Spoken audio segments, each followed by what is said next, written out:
പ്രിയപ്പെട്ടവരെ, ഓരോ മനുഷ്യരുടെ ജീവിതത്തിലും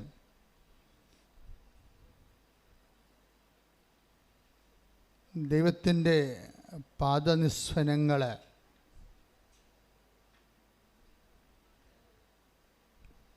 നിശബ്ദതയുടെ ഒരു സ്വരമായിട്ട്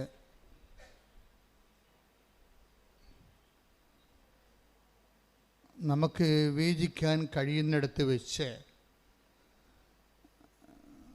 നമ്മുടെ ആധ്യാത്മിക മനുഷ്യൻ ഉണർച്ച പ്രാപിച്ചു വരുന്നുവെന്ന് നമ്മൾക്ക് കരുതാൻ പറ്റും. പക്ഷെ എന്താണ് ഇങ്ങനെ പറയണമെന്ന് ചോദിച്ചു കഴിഞ്ഞാൽ, കഴിഞ്ഞ ദിവസങ്ങളിൽ ഇവിടെ ഒരു സാക്ഷ്യം ഉണ്ടായി. ബഹുമാനപ്പെട്ട കൊച്ചച്ഛൻ ആ വിഷയത്തെക്കുറിച്ച് ചെറുതായിട്ടൊന്ന് സൂചിപ്പിച്ചായിരുന്നു. ആ സാക്ഷ്യം ആൽബിൻ കൂനമ്പാവ്, നമ്മുടെ ചാവറയച്ചൻ്റെ ശുശ്രൂഷ കേന്ദ്രത്തിലെ കൂനമ്പാവയുടെ വക ഇവിടെ നിന്നുള്ള കുറേ സാക്ഷ്യങ്ങൾ വന്നിട്ടുണ്ട്. ഉടമ്പടി സാക്ഷ്യങ്ങളിൽ കുറേ സാക്ഷ്യങ്ങൾ, നല്ല കരുത്തിട്ട സാക്ഷ്യങ്ങൾ കൂനമ്പാവിൽ നിന്ന് വന്നിട്ടുണ്ട്. ഞാൻ ഇടയ്ക്ക് ശ്രദ്ധിക്കാറുണ്ട്. അപ്പം അതിലൊരു സാക്ഷ്യം ആൽബിൻ പറഞ്ഞതാണ്. ആൽബിൻ്റെ സാക്ഷ്യത്തിൻ്റെ ഘട്ടങ്ങളെ ഇങ്ങനെ നമ്മൾ പതുക്കെ പതുക്കെ പരിശോധിക്കുകയാണെങ്കിൽ അത് ഇന്നലെ ഡെലിവർ ചെയ്ത സാക്ഷ്യമാണ്. ഇപ്പം ഞാനിവിടെ നിൽപ്പുണ്ടായിരുന്നു. സാക്ഷ്യത്തിൻ്റെ ഓരോ ഘട്ടങ്ങൾ, അദ്ദേഹത്തിൻ്റെ വിഷയം, അദ്ദേഹം ടോട്ടലായിട്ട് അദ്ദേഹം മനുഷ്യൻ്റെ ജഡിക മനുഷ്യനാണ്. ജഡിക മനുഷ്യൻ, ആത്മീയ മനുഷ്യൻ എന്നൊക്കെ പറയത്തില്ലേ. അപ്പം ജഡിക മനുഷ്യൻ്റെ ലോകത്താനല്ല, ദൈവത്തിന് ഒരു നമ്മുടെ ജീവിതത്തിൽ ഒരു 30% സ്പേസ് മാത്രം ദൈവത്തിന് കൊടുക്കുകയും ബാക്കി 70% നമ്മളുടെ ബുദ്ധി കൊണ്ട്, കഴിവ് കൊണ്ട് കൈകാര്യം ചെയ്യേണ്ടതാണെന്ന് ധരിച്ചിട്ട് മൊത്തം മസിൽ പവർ, മണി പവർ എല്ലാം ഇൻവെസ്റ്റ് ചെയ്തതുകൊണ്ട് സ്വന്തം ജീവിത വിജയത്തിന് വേണ്ടി തൻ്റെ കഴിവിൽ മാത്രം ആശ്രയിച്ച് മുന്നേറുന്ന മനുഷ്യരാണ് ജഡിക മനുഷ്യർ. അവർ ചെയ്യണ തെറ്റാണെന്നല്ല, മാനുഷ്യമായിട്ടൊക്കെ ശരിയാണ്, ദൈവികമായിട്ടത് തെറ്റായിട്ട് വരും. എന്ന് വെച്ച് കഴിഞ്ഞാൽ നമ്മുടെ കഴിവിൽ നമ്മുടെ ബുദ്ധി, നമ്മുടെ കഴിവ്, നമ്മുടെ ശക്തി. ഇപ്പോൾ ചില പൊട്ടന്മാർ പറഞ്ഞു, അത് ദൈവം തന്നതല്ലേ, പിന്നെ എന്താ കുഴപ്പം, അതിലെല്ലാം ആശ്രയിക്കുമ്പോൾ ദൈവത്തെ തന്നെയല്ലേ നമ്മൾ ബഹുത്വപ്പെടുത്തുന്നത്. നോ. അവിടുത്തെ വരുന്ന പ്രശ്നം എന്ന് വെച്ച് കഴിഞ്ഞാൽ, നമ്മൾ ഇപ്പം നിങ്ങൾ തന്നെ ചിലർ അപ്പന്മാരോട് കാർക്കശ്യമായിട്ട് പറയും, എന്താ, ഞാൻ പഠിച്ചു അതുകൊണ്ട് ഞാൻ ജയിച്ചു, കുടുംബം എനിക്ക് വേണ്ടി ഒന്നും ചെയ്തിട്ടില്ല, അങ്ങനെ പറയും. അങ്ങനെ പറയുന്ന കുറേ വിഡ്ഢിയാന്മാരുണ്ട്. ഞാൻ പഠിച്ചു, എൻ്റെ ബുദ്ധി കൊണ്ട് ഞാൻ പഠിച്ചു, ഞാൻ കഷ്ടപ്പെട്ടു, ഞാൻ പഠിച്ചു, ഞാൻ ജയിച്ചു, കുടുംബം എനിക്ക് വേണ്ടി ഒന്നും ചെയ്തിട്ടില്ല. ചില വിഡ്ഢിയാന്മാരുടെ പ്രശ്നം, അവർ നാക്ക് കൊണ്ട് എപ്പോഴും ജയിച്ചുകൊണ്ടിരിക്കും, ജീവിതം കൊണ്ട് തോറ്റുകൊണ്ടിരിക്കും. കാര്യം ഇതെല്ലാം കേൾക്കുന്ന ഒരാളുണ്ടല്ലോ. നീ വന്ന വഴികളിലൂടെ എല്ലാം നിനക്ക് കാവൽ നിന്നുകൊണ്ട് നിൻ്റെ പഠനങ്ങൾക്കും ഭക്ഷണത്തിനും വിശ്രമത്തിനും എല്ലാം കാവൽ നിന്ന ആൾക്കാരുണ്ടല്ലോ കുടുംബത്തിൽ. അവരുടെ അധ്വാനത്തെ മറന്നാണ് നിൻ്റെ ഭൗതിക പങ്കത്വം കെട്ടി എഴുന്നള്ളിക്കണത്. അങ്ങനെ നിങ്ങൾ തലമറന്ന് എണ്ണ തേക്കരുത്. അതിന് മത്സരമെന്നാണ് പറയുന്നത് ബൈബിളിൽ. അങ്ങനെയുള്ള മാതാപിതാക്കന്മാരുള്ള മത്സരം, അല്ലെങ്കിൽ അവരെ ഇടിച്ചു താത്തി പറഞ്ഞുകൊണ്ട് തൻ്റെ കേമത്വം കെട്ടി എഴുന്നള്ളിക്കുന്നതിന് ദൈവത്തെ മറന്നുള്ള ഒരു മത്സരമാണ്. ഒരിക്കലെങ്കിലും പറഞ്ഞാൽ നിങ്ങൾക്ക് അതിനെക്കുറിച്ച് അനുതാപം തോന്നണം. പക്ഷേ അനുതാപം തോന്നണമെങ്കിലുള്ളൊരു കുഴപ്പം, നമുക്ക് ഇങ്ങനെ സ്വന്തമായിട്ട് അനുതപിക്കാനൊന്നും പറ്റത്തില്ല. അനുതാപത്തിൻ്റെ താക്കോൽ കൂട്ടങ്ങൾ കർത്താവിൻ്റെ കയ്യിലാണ്. ആത്മാവിനെ തുറക്കണത്, ദൈവം പ്രവേശിക്കണതും അനുതാപത്തിന് താക്കോൽ കൊണ്ട് തുറന്നാണ്. നമുക്ക് മാക്സിമം ചെയ്യാൻ പറ്റുന്നത് അകത്തിട്ട് ലോക്ക് ചെയ്യാനേ പറ്റത്തുള്ളൂ. ദൈവത്തോട് മനുഷ്യന് ചെയ്യാൻ പറ്റുന്ന മാക്സിമം കലാപരിപാടി എന്ന് പറയണത് അകത്തു നിന്ന് ലോക്ക് ചെയ്തിട്ട് ദൈവത്തിനെ പുറത്ത് നിർത്താനേ പറ്റത്തുള്ളൂ. പക്ഷെ തുറന്ന് കയറുക എന്നുള്ളത് നമ്മുടെ കയ്യിലില്ല സാധനം. അതുകൊണ്ടാണ് വെളിപാട് പറയണത്, വാതിൽക്കൽ നിന്നുകൊണ്ട് ഞാൻ മുട്ടുന്നു. ആരെങ്കിലും വാതിൽ തുറന്ന് തന്നാൽ 2 സെക്ഷനാണ് ഉള്ളത് അനുതാപത്തിന്.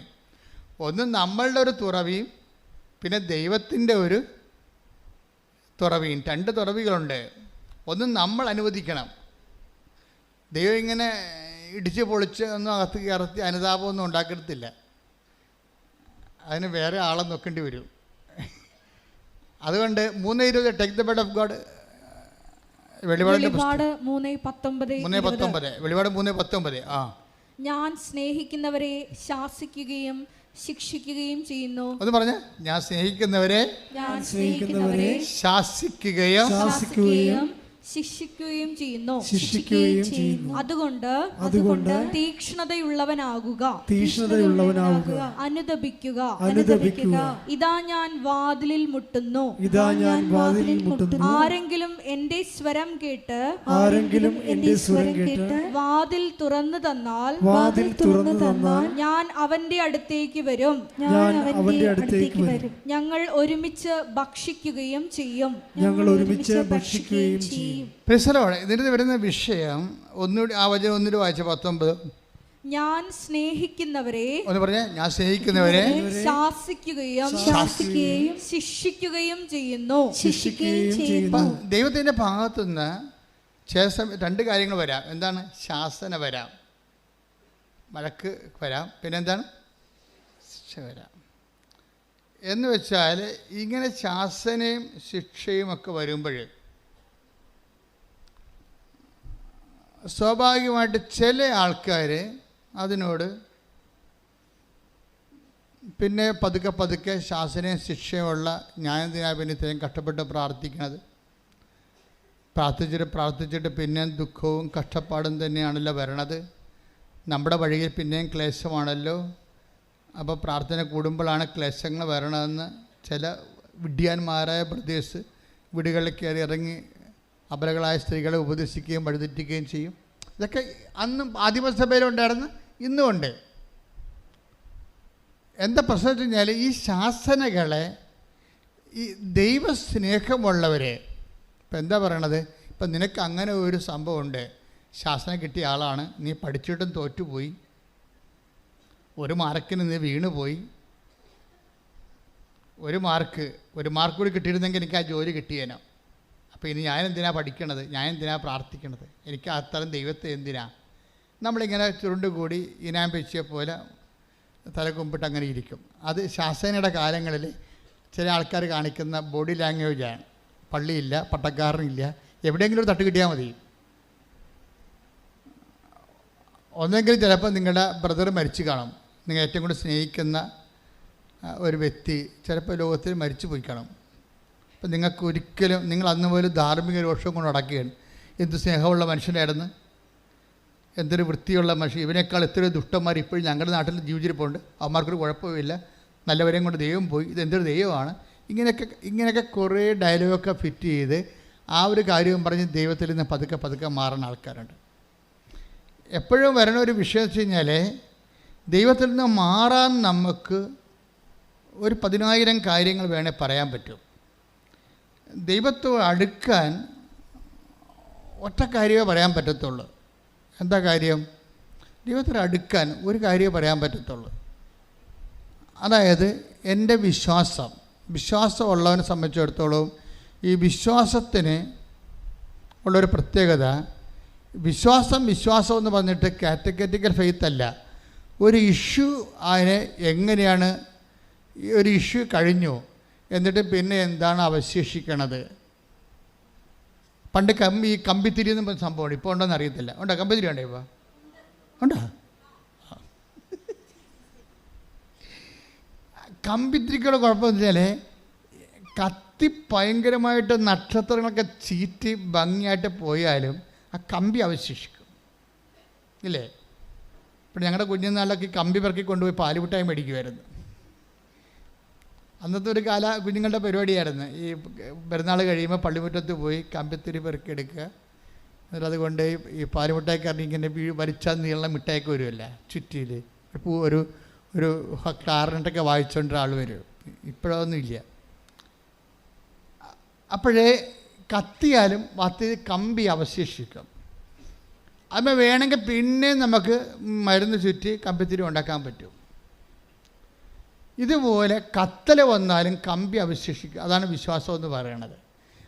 ഒരു മരണം ഉണ്ടായി, അല്ലെങ്കിൽ ഒരു അടുപ്പമുള്ള ആൾക്കാർ പോയി, നമ്മൾ കുറച്ച് ദിവസം നിലവിളിച്ചൊക്കെ നടന്ന് പിന്നെ പള്ളിയും വേണ്ട, പ്രാർത്ഥനയും ഇത്രയും പ്രാർത്ഥിച്ചിട്ടും ഞാൻ കരഞ്ഞ് വിളിച്ച് പ്രാർത്ഥിച്ചിട്ടും ചേട്ടന് തന്നില്ലല്ല, ആ കുഞ്ഞ് മരിച്ചു പോയല്ല എന്നൊക്കെ പോയി നിലയെ വിളിച്ചുകൊണ്ട് നമുക്ക് നഷ്ടപ്പെട്ട മരണങ്ങളിൽ പിന്നീട് വിശ്വാസം കുറഞ്ഞു പോയ ആ മരണത്തിന് ശേഷം, അല്ലെങ്കിൽ ആ ജപ്തി നടപടിക്ക് ശേഷം, അല്ലെങ്കിൽ ആ പരീക്ഷ തോൽവിക്ക് ശേഷം, അല്ലെങ്കിൽ ആ ജോലി നഷ്ടത്തിന് ശേഷം വിശ്വാസം കൂടിയാന്ന് നീ ആത്മശോധന ചെയ്യണം.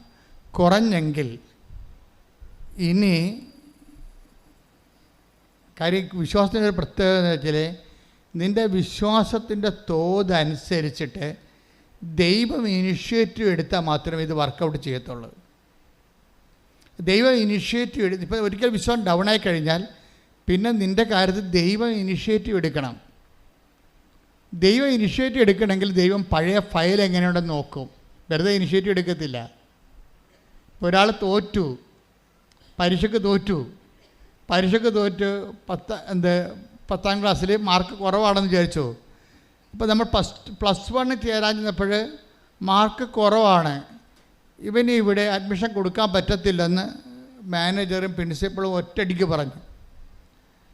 അപ്പോഴാരെങ്കിലും അധ്യാപകർ നമ്മളോട് അല്പം താപമുള്ളവർ നമ്മളറിയാവുന്ന പറഞ്ഞു, സാറേ അവൻ്റെ സർട്ടിഫിക്കറ്റ് അല്ല, അവൻ്റെ മറ്റ് സർട്ടിഫിക്കറ്റൊക്കെ ഒന്ന് നോക്കിക്കുക, അവൻ്റെ എക്സ്ട്രാ കരിക്കുലറായിട്ടുള്ള അവൻ ജില്ലയിലൊക്കെ കളിക്കാൻ പോയിട്ടുള്ളതാണെന്ന് കേട്ടിട്ടുണ്ട്, സ്പോർട്സിന് പോയിട്ടുള്ളതാണെന്ന് കേട്ടിട്ടുണ്ടത്. അപ്പം ഗ്രേസ് മാർക്കാണ് നോക്കണത്.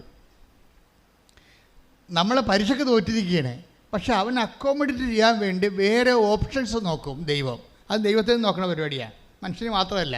ഗ്രേസ് മാർക്ക് ഉണ്ടോ എന്ന് നോക്കും. നമ്മൾ പരീക്ഷയ്ക്ക് തോറ്റ്, നമുക്ക് പഠിക്കാതെ തോറ്റതായിരിക്കും, അല്ലെങ്കിൽ എന്തെങ്കിലും അഭ്യാസത്തിൽ തോറ്റതായിരിക്കും. പക്ഷേ നമുക്കൊരു മേൽക്കൈ വേണമെന്നുണ്ടെങ്കിൽ, നമുക്ക് നിയമപരമായിട്ട് കിട്ടാൻ സാധ്യതയില്ലെങ്കിൽ നമ്മുടെ എക്സ്ട്രാ കരിക്കുലം ഫിഗേഴ്സ് നോക്കും. എന്ന് വെച്ചാൽ ഇതിൻ്റെ ഈ വിഷയത്തിൽ അല്ലാതെ മറ്റ് ഗുണങ്ങൾ എന്തെങ്കിലും നിനക്കുണ്ടോ?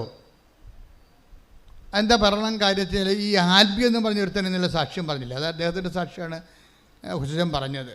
ആൽബിയുടെ പ്രശ്നം, ആൽബിക്ക് ഇപ്പോൾ ദൈവമായിട്ട് ഒരു കണക്ഷനും ഇല്ല, ഒറ്റ ജ്വരം മാത്രമേ ഉള്ളൂ.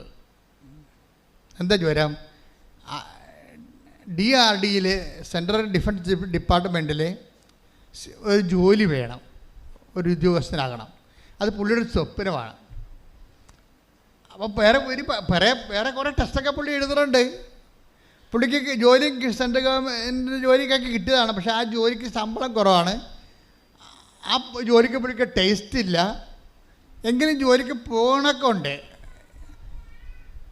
അങ്ങനെ പോകുന്നുണ്ടെങ്കിലും പുള്ളിക്കാരൻ ഡിഫൻസ് ഡിപ്പാർട്ട്മെൻറ്റിൽ കയറാൻ വേണ്ടിയാണ് ഈ പഠിത്തം മുഴുവൻ പഠിച്ചു കൂട്ടണത്. ആദ്യത്തെ പഠിത്തം കഴിഞ്ഞ് പരീക്ഷ കഴിഞ്ഞ് പുള്ളി ഒരു റാങ്കിന് താഴെ പോയി. അവിടെ ഭയങ്കര സ്ക്രീനിങ്ങും അല്ലേ, ഒരു റാങ്കിന് താഴെ പോയി. പുള്ളിക്ക് ഭയങ്കര ഡെസ്പായ ആൾ. പിന്നെ അടുത്ത 3 കൊല്ലത്തിൽ ഒരിക്കലും ടെസ്റ്റുള്ളത്. 2016 പുള്ളിക്ക് ടെസ്റ്റ് തുടങ്ങിയതാണ് പുള്ളിക്കാരൻ.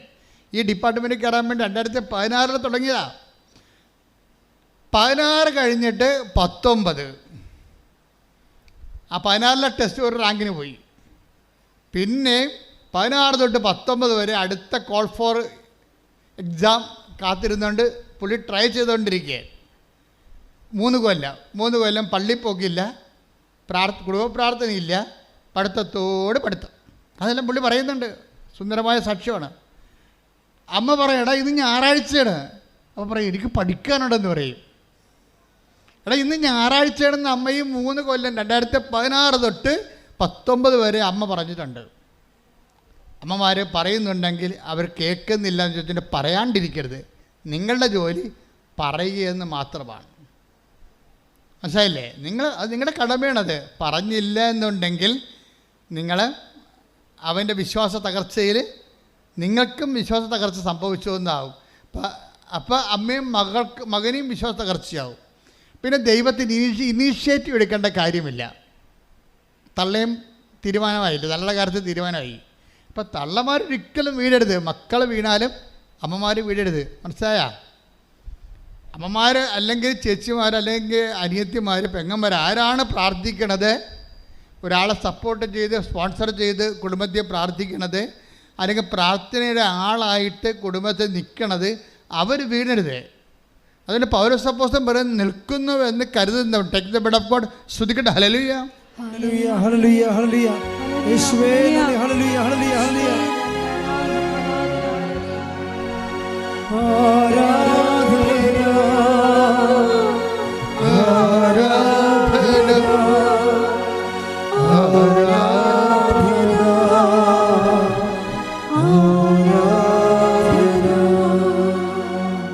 കൊരിന്തോസ് 10:12. 1 കൊരിന്ത്യസ് 10:12.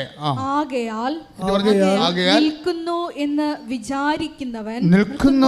വിചാരിക്കുന്നവൻ വീഴാതെ സൂക്ഷിച്ചുകൊള്ളട്ടെ. വീണ് കിടക്കുന്നതിനെ കുറിച്ച് ദൈവം അഡ്രസ്സ് ചെയ്യുന്നില്ല. അത് മനസ്സിലാക്കണം.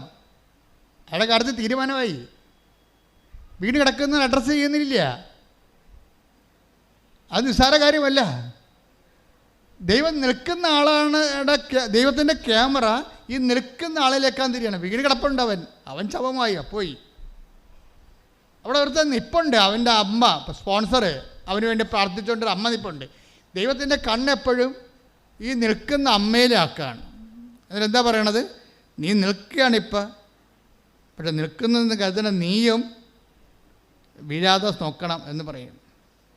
പ്രാർത്ഥിക്കുക, കർത്താവേ വിശ്വാസത്തിലെ ദൈവസ്നേഹത്തിലെ പ്രത്യാശയിലെ നിൽക്കുന്നുവെന്ന് കരുതുന്ന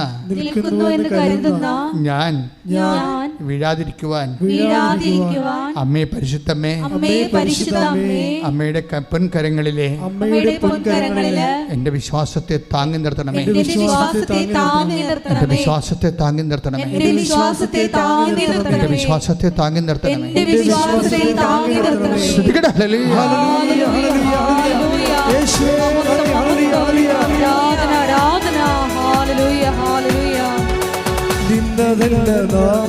ദൈവം നമ്മെ നിർത്തിയതാ, നേടിയതെല്ലാം ദൈവമെല്ലാം തന്നതല്ലേ.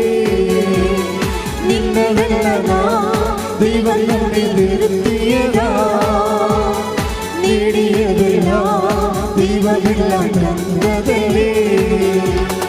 നടത്തിയ വിധങ്ങളെ ഓർത്തിടുമ്പോ നന്ദിയോടെ നാഥനു സ്തുതി പാടിട.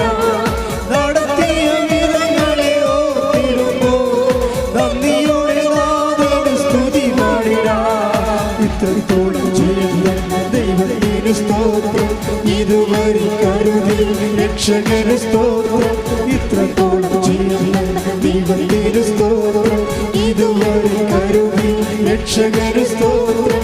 ഇനിയും കൃപ തോന്നി കരുതിടണേ, ഇനിയും നടത്തണേ തിരുഹിതം. ഇനിയും കൃപ തോന്നി കരുതിടണേ, ഇനിയും നടത്തണേ തിരുഹിതം. പരിശുദ്ധ പരമ ദിവ്യകാരുണ്യത്തിന് ആരാധനയും സ്തുതിയും പുകഴ്ചയും ഉണ്ടായിരിക്കട്ടെ. ഇനി വീണുപോയി എന്ന് വിചാരിച്ചുകൊണ്ട് ചത്തുപോയെന്ന് കരുതരുത്. വീണുപോയവന് നീ നിൻ്റെ പഴയ ഫയലിൽ എക്സ്ട്രാ കരിക്കുലം എല്ലാം ഉണ്ടെങ്കിൽ ദൈവത്തിന് ഒരു കരുണ തോന്നാൻ സാധ്യതയുണ്ട്. വീണുപോയതിനോടെ കിടന്ന് ചത്തുപോകണമെന്ന് നീ വിചാരിക്കരുത്. വീണുപോയെങ്കിൽ ഇപ്പം ആൽബിൻ്റെ കാര്യം എന്താ? ആൽബിന് വീണ്ടും അവൻ 2019 പരീക്ഷ എഴുതും. 3 കൊല്ലം പഠിച്ച് ദൈവത്തെ മറന്ന് സ്വന്തം ബുദ്ധിയിൽ സ്വന്തം കഴിവിൽ ആശ്രയിച്ചുകൊണ്ട് കുടുംബ പ്രാർത്ഥനയില്ല, കുമ്പസാരമില്ല, കുർബാനയില്ല, ഇതൊന്നുമില്ലാതെ പഠനം തന്നെ എടുത്തിട്ട് 2019 6 കൊല്ലം ദൈവമില്ലാത്തൊരു ജീവിതം ഇല്ലേ. 2019 പോയി പരീക്ഷ എഴുതും. 16 തോറ്റു, 19 ഒരു റാങ്കിന് തോറ്റു. അപ്പോൾ പുള്ളിക്കാരൻ പറയണത് എനിക്ക് ഡെലീരിയമായി പോയെന്നാണ് പറയണത്. പനി ബാധിച്ചിട്ട് ഡിപ്രഷൻ കയറി ബോധം പോയി. ഞാൻ പിന്നെ മുറി അടച്ചിട്ട് ഭ്രാന്തായിട്ട് അകത്തിരിക്കുകയാണെന്ന്. ആ പ്രശ്നത്താ നമ്മൾ ദൈവത്തിൻ്റെ ദൈവിക കൃപ കുറയുന്ന അനുസരിച്ച് കൊണ്ട് മസിൽ പവറിലും മണി പവറിലും സ്വന്തം കഴിവ് ആശ്രയിച്ച് മാത്രം പരാജയം വാങ്ങിക്കുമ്പോൾ നമ്മൾ ഡിപ്രസ്ഡായി പോയി കഴിഞ്ഞാൽ പരാജയ പ്രശ്നം നമ്മളെ താങ്ങാൻ ആരുമില്ല.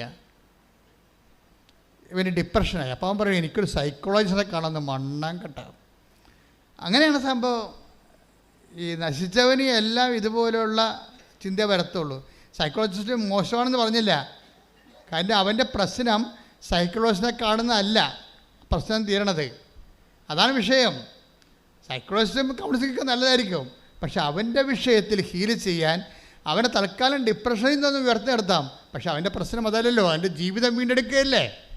നമ്മുടെ മാനസിക നില വീണ്ടെടുക്കണത് maybe it is a good thing.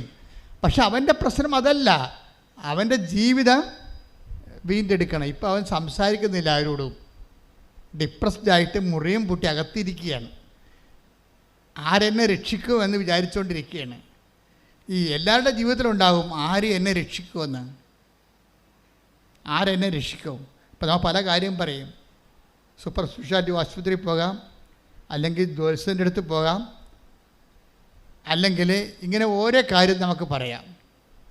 കാര്യം മനുഷ്യൻ്റെ ജീവിതത്തിൽ ഇന്നല്ലെങ്കിൽ നാളെ അവൻ ചോദിക്കണ ഒരു ചോദ്യമാണ് ആരെന്നെ രക്ഷിക്കും. Take the word of God. ശ്രദ്ധിക്കട്ടെ. ഹല്ലേലൂയ. റോമ 7:24. റോമ 7:24. ഞാൻ ദുർഭഗനായ മനുഷ്യൻ. പ്രൈസ് ദി ലോർഡ് എന്ന് പറഞ്ഞാൽ ഞാൻ ദുർഭഗനായ മനുഷ്യൻ. ഇതാണ് ദുർഭഗനായ മനുഷ്യൻ. എന്താ കാര്യം? 2016 എഴുതി തോറ്റു, ഒരു റാങ്കിന് തോറ്റു. വീണ്ടും 3 കൊല്ലം ദൈവത്തെ മറന്നുകൊണ്ട് ജീവിച്ചു, പഠിച്ചു, പരീക്ഷ സ്വന്തം കഴിവിൽ ആശ്രയിച്ചു പരീക്ഷ എഴുതി. വീണ്ടും 2019 തോറ്റു, ഡിപ്രഷനായി, മുറിയടച്ചിട്ടു, മിണ്ടാണ്ട് അവിടെ ഇരിപ്പാണ്. എന്നെ ആര് രക്ഷിക്കും? ഞാൻ ദുർഭഗനായ മനുഷ്യ. പറഞ്ഞേ, മരണത്തിന് അധീനമായ ഈ ശരീരത്തിൽ നിന്ന് എന്നെ ആര് മോചിപ്പിക്കും? അപ്പൊ ഇന്നല്ലെങ്കിൽ നാളെ നമ്മുടെ ജീവിതത്തിലെ മരണത്തിന് അധീനമായ ഈ ഡിപ്രസീവ് സ്റ്റേറ്റിൽ നിന്ന്, ഈ തകർച്ചയിൽ നിന്ന് ആരെന്നെ മോചിപ്പിക്കും എന്ന് ചോദിക്കാത്തവരാരുമില്ല. ആരെന്നെ മോചിപ്പിക്കുമെന്ന് ചോദിച്ചാൽ ലോകത്തിലെ ഒരു പുസ്തകം മാത്രമേ മറുപടി. അതാണ് ജീവിതത്തിൽ ജപ്തി ആയാലും, ബിസിനസ് തകർച്ചയായാലും, പരീക്ഷ തകർച്ചയായാലും, ആരോഗ്യ തകർച്ചയായാലും ചില സമയത്ത് തകർന്നു പോകാം. അവിടെ കിടന്നുകൊണ്ട് അവൻ ചോദിക്കുന്ന ചോദ്യമാണ് എന്താണ്? ആരെന്നെ മോചിപ്പിക്കും? ആരെന്നെ മോചിപ്പിക്കുമെന്ന് മനുഷ്യരാശിയുടെ ഒപ്പം പക്ഷം നിന്നുകൊണ്ട് ചോദിക്കുന്ന പുസ്തകമാണ് ബൈബിൾ. ആരെന്നെ മോചിപ്പിക്കുമെന്ന് നിങ്ങൾക്ക് വേണ്ടി ചോദിക്കുകയാണ് ബൈബിൾ. ബൈബിളിനൊരു കയ്യടി കൊടുത്തേ. ശ്രദ്ധിക്കട്ടെ. ഹല്ലേലൂയ. ഹല്ലേലൂയ, ഹല്ലേലൂയ, യേശുവേ ഹല്ലേലൂയ. ശ്രദ്ധിക്കട്ടെ. ഹല്ലേലൂയ, ഹല്ലേലൂയ, ഹല്ലേലൂയ, ഹല്ലേലൂയ. ഞങ്ങളുടെ എല്ലാ ആവലാദികൾക്കും ചോദ്യങ്ങൾക്കുമുള്ള ഉത്തരം ഞങ്ങൾക്ക് തരുന്നത് നന്ദി പറയുന്നു. ഹല്ലേലൂയ, ഹല്ലേലൂയ. മഹത്വം, മഹത്വം.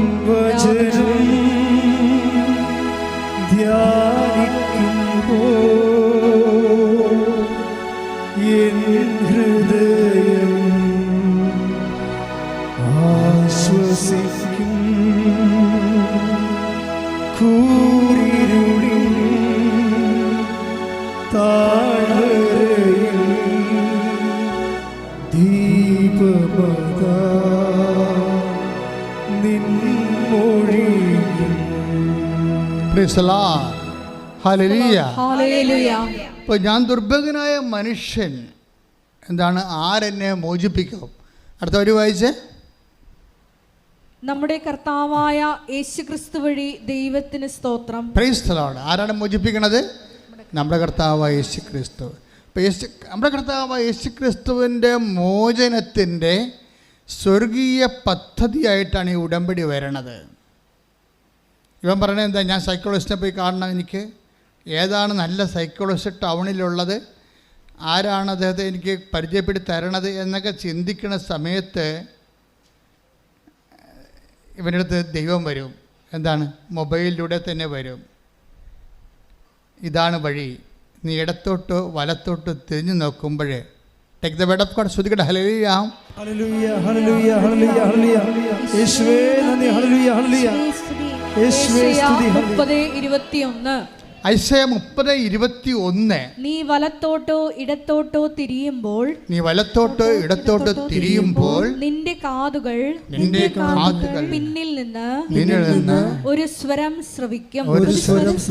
ഇതാണ് വഴി, ഇതിലേ പോവുക. അപ്പൊ നിന്റെ പിന്നാലെ വരുന്നൊരു ദൈവമുണ്ട്.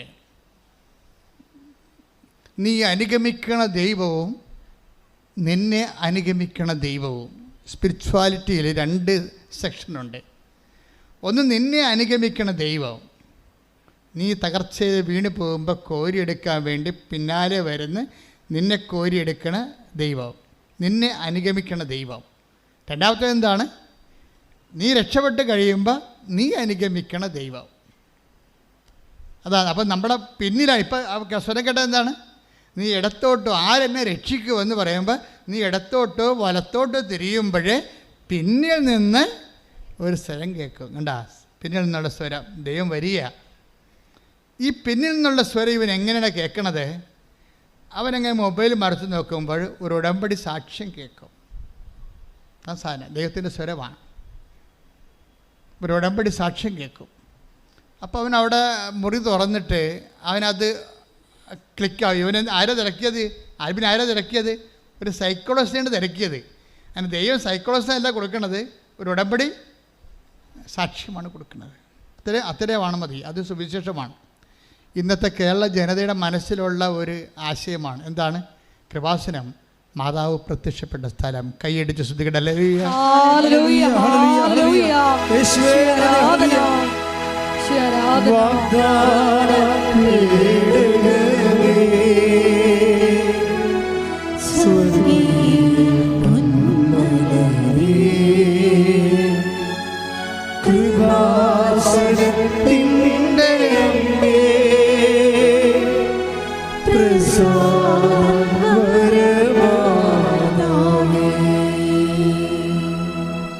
അത്രയും മാത്രം. This is the primary first hand knowledge. ഇന്നത്തെ മനുഷ്യരുടെ വീണ്ടെടുപ്പിൻ്റെ ഒരു നോഷൻ ഓഫ് റിഡംഷൻ. കൃപാസനം മാതാവ് പ്രത്യക്ഷപ്പെട്ട സ്ഥലം. ഇത് കേട്ടപ്പോൾ ഇവന് ഭയങ്കര സന്തോഷമായി. അവനെന്താ പറയണത്? എനിക്ക് ഈശോയുടെ അധികം ബന്ധമൊന്നുമില്ല, പക്ഷെ എനിക്ക് മാതാവിനോട് ഭയങ്കര ബന്ധമായിരുന്നെന്ന്. ഇപ്പോഴല്ല, പണ്ട്. എനിക്ക് ഈശോയുടെ അധികം ബന്ധമൊന്നുമില്ല, പക്ഷേ എനിക്ക് മാതാവിനോട് ഭയങ്കര അടുപ്പമാണ്. എന്താ കാര്യത്തിൽ? ഞാൻ പണ്ട് വല്ലാർപാടം പള്ളിയിൽ എല്ലാ സന്ധ്യയ്ക്കും പോയി മാതാവിനെ കാണുമായിരുന്നെന്ന്. ഇതാണ് എക്സ്ട്രാ കരിക്കുലം എന്ന് ഞാൻ മുമ്പ് പറഞ്ഞത്. കരിക്കുലത്തിലില്ല, ഈശോയിൽ അവന് വിശ്വാസം അടുപ്പമില്ല. പിന്നെ എന്താണ് എക്സ്ട്രാ കരിക്കുലം നമ്മൾ ചെയ്യുന്നത്? അതായത് എന്തുകൊണ്ട് വൈ വി പ്രൊമോട്ട് മേരി? എന്താ കാര്യം? എന്താണ്? സാധാരണ മനുഷ്യന്, വീണുപോയവന് താങ്ങാൻ അമ്മയാണ് എപ്പോഴും ഏറ്റവും നല്ലത്. ഇപ്പം അന്ന് അമ്മയുമായിട്ട് ഒരു കാലത്ത് ഇവനൊന്ന് പച്ചപ്പിടിച്ച് വരുന്ന പഠനകാലങ്ങളിൽ അമ്മയുമായിട്ട് ഇത്തിരി അടുപ്പം ഉണ്ടായിരുന്നു. അമ്മ അത് സൂക്ഷിച്ചു വെച്ചിരുന്നു. ഇവൻ ചത്തതുപോലെ കിടക്കുകയാണെങ്കിലും ഇവനെ പൊക്കിക്കൊണ്ടുവന്ന് അമ്മ ആ ഉടമ്പടി ധ്യാനം കാണിച്ചു കൊടുത്ത ആദ്യം. അമ്മ വന്നെ വരവ് കണ്ടില്ലേ? ആളെ പതുക്കെ ഈ ആളെ ടേക്കപ്പ് ചെയ്യാൻ പോയി. ഇവൻ 0 ആയിപ്പോയി. സൈക്കോളജിസ്റ്റിനെ കാണുന്നത് മാനസിക വിഭ്രാന്തിയുള്ള ആൾക്കാരാണ്. അങ്ങനെയുള്ളൊരു അവസ്ഥയിലേക്ക്, ഡിപ്രഷൻ മൂഡിലേക്ക് തൻ്റെ മകൻ പോകണമെന്ന് മനസ്സിലാക്കിയപ്പോൾ അമ്മ അവൻ്റെ ഒരു വഴി കാണിച്ചു കൊടുക്കുകയാണ്, ഉടമ്പടി. അപ്പോൾ അന്ന് പോലെ അവൻ്റെ മനസ്സിൽ തോന്നി മാതാവിൻ്റെ അടുത്ത് വരണം, ഉടമ്പടി എടുക്കണം. പക്ഷേ ഉടമ്പടി എടുക്കാൻ നേരത്ത് പുള്ളിക്കാരൻ്റെ ഉള്ളിൽ തന്നെ പ്രശ്നമുണ്ട്. പറയും ഉടമ്പടി ഒന്നും എനിക്ക് പറ്റത്തില്ല. കാരണം കേൾക്കുമ്പോൾ ഭയങ്കര പാടാണല്ല. ഉടമ്പടി ജഡിക മനുഷ്യന് ഭയങ്കര പാടാണ്. എനിക്ക് ആദ്യം ദൈവം ഉടമ്പടി തന്നപ്പോഴേ ജഡിക മനുഷ്യനെ ഒഴിവാക്കിക്കൊണ്ട് തന്നെയാണ് ഉടമ്പടി ചെയ്തത്. അല്ലാതെ എല്ലാത്തിനും മരിച്ചു വാരി ഇതിൻ്റെ അകത്ത് കൊണ്ടുവരാൻ ഞാൻ ഉദ്ദേശിച്ചിട്ടില്ലായിരുന്നു. ദൈവത്തിൽ നിന്ന് അല്പമെങ്കിലും തീപ്പൊരിയുള്ളവൻ ഊതിക്കത്തിച്ച കത്തണ കക്ഷികൾക്ക് മാത്രമാണ് ഉടമ്പടി അന്നും ഇന്നും സംലഭ്യമായിരിക്കുന്നത്. എന്ന് വെച്ചാൽ കൈനനയാതെ, ദൈവത്തിന് വേണ്ടി ജീവിക്കാതെ, ദൈവത്തിൻ്റെ സാക്ഷിയാകാതെ, സത്യസന്ധമായ ദൈവത്തെ സ്നേഹിക്കാത്ത ഒരു മനുഷ്യനും ഈ സ്വർഗീയ അവകാശത്തെ പങ്കാളികളാകരുത് എന്നുള്ള ബോധമാണ് അമ്മ എനിക്ക് ഉടമ്പടി പുസ്തകം എഴുതുമ്പോൾ തന്നുകൊണ്ടിരുന്നത്. അതുകൊണ്ട് ഭയങ്കരമായ രീതിയിൽ എക്സ്ട്രാ ആയിട്ടുള്ള ബേഡൻസ് വെച്ചിട്ടുണ്ട്. എന്താണ്? കൃപാസനം പത്രം കൊണ്ട് നടന്ന് കൊടുക്കണം, മഴയത്തും വെയിലത്തും. പോരെ പരിപാടി. നാണം കട ഇതിനേക്കാൾ വലിയ കാര്യം എന്തുണ്ട്? ഒരു മനുഷ്യൻ നാണവും മാനവും ഉള്ളവനാണ്. അവനെക്കുറിച്ച് തന്നെ ആവശ്യമില്ലാത്ത അതിബോധ്യങ്ങളുണ്ടെങ്കിൽ അവന് ഉടമ്പടിയിൽ പങ്ക് ഉണ്ടാകരുതെന്ന രീതിയിൽ തന്നെ ഇത് ചെയ്തിരിക്കണത്. അല്ല വഴിയെ പോകണവന് കയറി ഇതിൻ്റെ അകത്ത് പണിയാനൊന്നും പറ്റത്തില്ല. അതായത് ദൈവത്തോട് അല്പമെങ്കിലും അടുപ്പമുള്ളവനെ, ദൈവത്തിന് വേണ്ടി ജീവിക്കാൻ വേണ്ടി മാത്രം ദൈവസ്നേഹം ഇപ്പോഴും അവശേഷിച്ചിരിക്കുന്നവനെ രക്ഷപ്പെടാനുള്ള മാർഗമായിട്ടാണ് ദൈവം ആദ്യം ഉടമ്പടി തന്നത്. അതുകൊണ്ട് തന്നെ രോഗികളെ പോയി കാണണം. അപ്പോൾ അവൻ രോഗികളെയും കാണണം. ഇനി ഏത് രോഗികളെ കാണാനാണ്? രോഗികളെ ഞാനെങ്ങനെ കാണും? വീട്ടിൽ തന്നെ രോഗമുണ്ടെങ്കിൽ അവന് ഭയങ്കര പ്രയാസമാണ് ഈ രോഗികളുടെ അടുക്കണത്. സുഖപ്പെട്ട് വരട്ടെ എന്നുള്ള രീതിയിലല്ലാതെ അവരെ പരിചരിക്കുക, അവരോട് ചോദിക്കുക. നമുക്കറിയാമല്ലോ രോഗമൊക്കെ വന്നു കഴിഞ്ഞാൽ ഉള്ള അവസ്ഥ നമുക്കറിയാമല്ലോ. നല്ല വീട്ടിലെ ക്ഷമ, സഹനം, കരുണ, നന്മയൊക്കെ ഒന്നും ഇല്ലാത്ത വീട്ടിൽ ഒരു രോഗി ഉണ്ടെങ്കിൽ ആ രോഗിയുടെ വിഷമങ്ങൾ ഇരട്ടിക്കുള്ളൂ ശരിക്കും. കാര്യം നമ്മളിങ്ങനെ അവരുടെ പുതപ്പൊക്കെ കറക്റ്റ് ചെയ്തേച്ചൊക്കെ ഇരിക്കുമ്പോൾ ഇരുന്നേച്ചും പുതപ്പൊക്കെ കറക്റ്റ് ചെയ്ത് മൂത്രമൊക്കെ കഴുകിയൊക്കെ മാറ്റിയിട്ട് വീഴുമ്പോഴാണ് നമ്മൾ പിന്നെ തിരിച്ചു വരുമ്പോൾ പിന്നെ വയറ്റിൽ നിന്ന് പോയി കിടക്കണം കാണാം. അത് പിന്നെ ഒരു കണക്കിന് റബ്ബർ ഷീറ്റ് ഇട്ടുവെച്ചും നമ്മൾ ആ തോർത്ത് കൊണ്ടുപോയി വാഷ്റൂമിൽ ഇട്ടുവെച്ചും ഈ പണ്ടാരത്തിന് ചാകാൻ പാടില്ല എന്ന് ഒരു പ്രാവശ്യമെങ്കിലും മനസ്സിൽ ഓർക്കാതെ ഒരു രോഗി മരിക്കുന്നില്ല എന്നുള്ളതാണ് കുടുംബങ്ങളുടെ അവസ്ഥ. പക്ഷേ ഈ രോഗിയുടെ വിശുദ്ധീകരണമല്ല ഉദ്ദേശിച്ച ദൈവം. ഈ രോഗിയെ നോക്കാൻ വേണ്ടി ഒരാളവിടെ നിർത്തിയിട്ടുണ്ട്. ഈ ക്ലാവ് പിടിച്ച ക്രിസ്ത്യാനിയെ, അവൻ എന്ത് ജാതിപ്പെട്ടവനായാലും, ക്രിസ്ത്യാനി എന്ന് പറഞ്ഞത് ആരാ? ക്രിസ്തുവിന് വേണ്ടി. അവൻ ചിലപ്പോൾ മാധവനെന്ന കാർത്തികെന്നൊക്കെയും പേര്. പക്ഷെ ദൈവത്തിൻ്റെ ഉള്ളിൽ അവൻ ക്രിസ്ത്യാനിയായിരിക്കും, ദൈവത്തോട് വിശ്വാസമുള്ള ആളായിരിക്കും. അവരുടെ ഉള്ളിൽ വല്ല ക്ലാവ വല്ലതും ആത്മാവിനുണ്ടെങ്കിൽ ദൈവം തേച്ച് മിനുക്കി വെളുപ്പിക്കണ കാലമാണ് ഈ രോഗികളൊക്കെ വീട്ടിൽ കിടക്കണ കാലം എന്ന് പറഞ്ഞാൽ. ഈ ഉടമ്പടി വിളക്കൊക്കെ ഉണ്ട്, ഇങ്ങനെ തിളങ്ങി നിൽക്കണത് എന്തുകൊണ്ടാണ്? ഇങ്ങനെ തിളങ്ങി അങ്ങനെ ജീവിതകാലം മുഴുവൻ നിൽക്കുകയല്ലേ. ഇതിനെ കൊണ്ടൊക്കെ ഇട്ട് കഴുകും കുറച്ച് കഴിയുമ്പോൾ ചേച്ചിമാർ കൊണ്ടുപോയി ബ്രാസോയിട്ടൊക്കെ പിടിപ്പിച്ച് ഉരപ്പിച്ച് ഇതിൻ്റെ കഷ്ണമൊക്കെ ഊരിയെടുത്തിട്ട് കൊണ്ട് മിനുക്കി പണി ചെയ്യണത്, മിനുക്കി കൊണ്ടുവന്ന് വെക്കണത്. പിന്നെ എറണാകുളത്ത് നിന്ന് ഒരു ചേട്ടായി ഒരു മരുന്നും കൊണ്ടുവരും. ഒരു ദിവസം മുഴുവനും രാത്രി ഇവിടെ ഇരുന്നുകൊണ്ട് ഇതെല്ലാം തേച്ച് മിനുക്കും. ചേട്ടായും ചേട്ടായുടെ ഭാര്യയും കൂടി അവർക്കിതിൻ്റെ പണിയാണ്. അപ്പോൾ ഇത് കണ്ടപ്പോൾ അവർക്ക് തോന്നി ഇത് മിനുക്കി കൊടുക്കണം, മാതാവിൻ്റെ മുമ്പിൽ നിന്ന് കത്തണ വിളക്കല്ലേ, മിനുങ്ങിയിരിക്കട്ടെന്ന്. അപ്പോൾ ദൈവത്തിൻ്റെ മുമ്പിൽ കത്തണ വിളക്കാണ് നമ്മൾ മിനുങ്ങിയിരിക്കാൻ വേണ്ടി നമ്മളുടെ സ്വാർത്ഥതയുടെ, നമ്മളുടെ വൈരാഗ്യത്തിൻ്റെ, നമ്മളുടെ അങ്ങനെയുള്ള ക്ലാവുകൾ ദൈവം കഴുകിക്കളയണത് കുമ്പസാരത്തിലൂടെ അല്ല, മറിച്ച് ഒരു രോഗിനെ വീട്ടിൽ തന്നുകൊണ്ടാണ്. ഒരു രോഗിനെ വീട്ടിൽ തരുമ്പോൾ നിനക്കറിയാമല്ലോ, ഒന്നാമത്തേൽ നിനക്ക് മര്യാദയ്ക്ക് രുചിയുള്ള ഭക്ഷണം കഴിക്കാൻ പറ്റത്തില്ല. എന്താ കാര്യം? രോഗിക്കുള്ള ഭക്ഷണങ്ങൾ പല വ്യത്യാസമുള്ള ഭക്ഷണങ്ങളായിരിക്കും. പിന്നെ എന്താ പ്രശ്നം വെച്ച് കഴിഞ്ഞാൽ ആ രോഗിയുടെ മരുന്നും മണവും ഒക്കെ ആയത് കാരണം നിനക്ക് ആ രോഗി കിടക്കണം മുറി കയറിക്കഴിഞ്ഞാൽ നിനക്ക് ഭക്ഷണം കഴിക്കാൻ പറ്റത്തില്ല.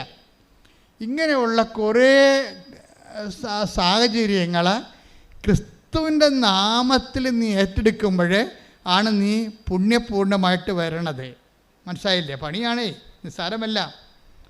കൃപയുടെ വഴികൾ അങ്ങനെയാണ് വെച്ചിരിക്കണത്. അല്ലാതെ ആരും ഇങ്ങനെ കൈ നനയാതെ മീൻ പിടിക്കാമെന്ന് വിചാരിക്കരുത്. കാര്യം ദൈവം അങ്ങനെ ചെയ്തിട്ടില്ല.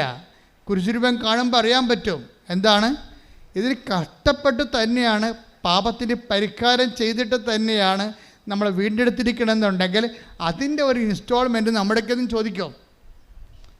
കർത്താവ് എനിക്ക് വേണ്ടി തൂങ്ങി മരിച്ച് കഷ്ടപ്പെട്ട് പങ്കപ്പാട് അനുഭവിച്ചല്ല എന്ന് നിങ്ങളുടെ ഓഹരി തരാൻ പറഞ്ഞാൽ പറയും, നീ അത് പേയ്മെൻറ്റ് ചെയ്യാൻ പറയും, നിൻ്റെ പേയ്മെൻറ്റ് വെക്കാൻ പറയും, നിൻ്റെ പേയ്മെൻറ്റ്. അതുകൊണ്ട് തന്നെ നമ്മളുടെ ഓരോ ശുശ്രൂഷകളും കർത്താവിൻ്റെ നാമത്തിലായിരിക്കണം. വേറെ ആരുടെ നാമത്തിൽ, എൻ്റെ ഭർത്താവിൻ്റെ നാമത്തിൽ കുഞ്ഞുങ്ങൾ നോക്കിയിട്ട് കാര്യമില്ല. എൻ്റെ ചേട്ടായി നിങ്ങളെ ഓർത്താണ് ഞാൻ കുഞ്ഞുങ്ങളെ നോക്കിക്കൊണ്ട് ഇവിടെ നിൽക്കണത്. ഭയങ്കര പാടാണ് കേട്ടോ. നമ്മുടെ കുഞ്ഞുങ്ങളാണെന്ന് പറഞ്ഞാൽ അനുഭവിക്കണം ഞാനാണ്. കാര്യം 3 കുഞ്ഞുങ്ങളുണ്ട്, ഒരു തള്ളയും. ഭർത്താവ് വീട്ടിലില്ല. അമ്മായി ഉണ്ടെന്ന് പറയുമ്പോൾ ഈ തക്കത്തിന് അവർ സ്വന്തം മകളുടെ കുഞ്ഞുങ്ങളെ നോക്കാൻ പോയിരിക്കുകയാണ്. മനഃപ്പുറം പോയതാണെന്ന് നമുക്കറിയാം, അവർക്കും അറിയാം. പക്ഷെ അവർക്ക് പോകാതിരിക്കാൻ പറ്റത്തില്ല. അവർക്കിടെ കുഞ്ഞുങ്ങൾക്ക് പോയി നോക്കേണ്ടത് ഇവർക്കൊരു പണി കൊടുക്കാൻ വേണ്ടി അവരുടെ മനസ്സിലുള്ള ചിന്ത. ഇങ്ങനെ അഴുക്ക് പിടിച്ച ചിന്തകളുമായിട്ട് ജീവിക്കുന്ന അമ്മായിയമ്മമാരും ഉണ്ട്, മരുമക്കളുണ്ട്. അമ്മാമ്മയൊക്കെ ക്ഷീണമായിട്ട് കിടക്കുമ്പോൾ തന്നെ വീട്ടിൽ അതൊക്കെ ഇവിടെ നിന്ന് ഇവരെയും കൊണ്ട് ആശുപത്രിയിൽ പോകേണ്ടി വരുമെന്ന് വിചാരിച്ചാൽ മരുമക്കൾ കിട്ടിയ വണ്ടിക്ക് ഓട്ടോറിക്ഷയ്ക്ക് വീട്ടിൽ പോകണം മക്കളുണ്ട്. പിന്നെ 2 ആഴ്ച കഴിഞ്ഞ് ചിലപ്പോൾ 2 ആഴ്ച കഴിഞ്ഞാൽ വരത്ത് വിളിച്ച് ചോദിക്കും, കവി ചത്ത എന്നൊക്കെ ചോദിക്കും. ഈ ആൾക്കാർ ഉടമ്പടി എടുത്താൽ ചീറ്റി പോകാൻ സാധ്യതയുണ്ട്. ഉടമ്പടി എടുത്ത കാര്യം നമ്മളുടെ മനസ്സ്, ഉടമ്പടി എന്ന് പറയുന്നത് ദൈവവുമായിട്ടുള്ള ഉടമ്പടിയാണ്. ആ ഉടമ്പടിയിൽ വ്യക്തികളെപ്പോഴും ദൈവ സ്വഭാവം ക്രമേണ പ്രാപിച്ചുകൊണ്ടിരിക്കാൻ ഉള്ള സംവിധാനങ്ങൾ പ്രയോജനപ്പെടുത്തുക, അല്ല ഒടിച്ചോടിയിട്ട് കാര്യമൊന്നുമില്ല. പ്രാർത്ഥിക്കുക, കർത്താവായ ദൈവമേ, എൻ്റെ വീട്ടിൽ എൻ്റെ ആത്മാവ് വെട്ടിത്തിളങ്ങാൻ ദൈവം സ്ഥാപിച്ചിരിക്കുന്ന വിശുദ്ധീകരണ സാഹചര്യങ്ങളോടെ ദൈവ സ്നേഹത്തോടെ സമീപിക്കുവാൻ എന്നെ സഹായിക്കണമേ.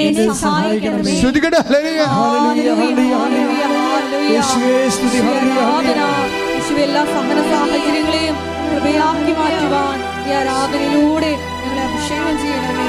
ഹല്ലേലൂയ, ഹല്ലേലൂയ. യേശുവേ, നിന്റെ നാമത്തിൽ ഏറ്റെടുത്ത്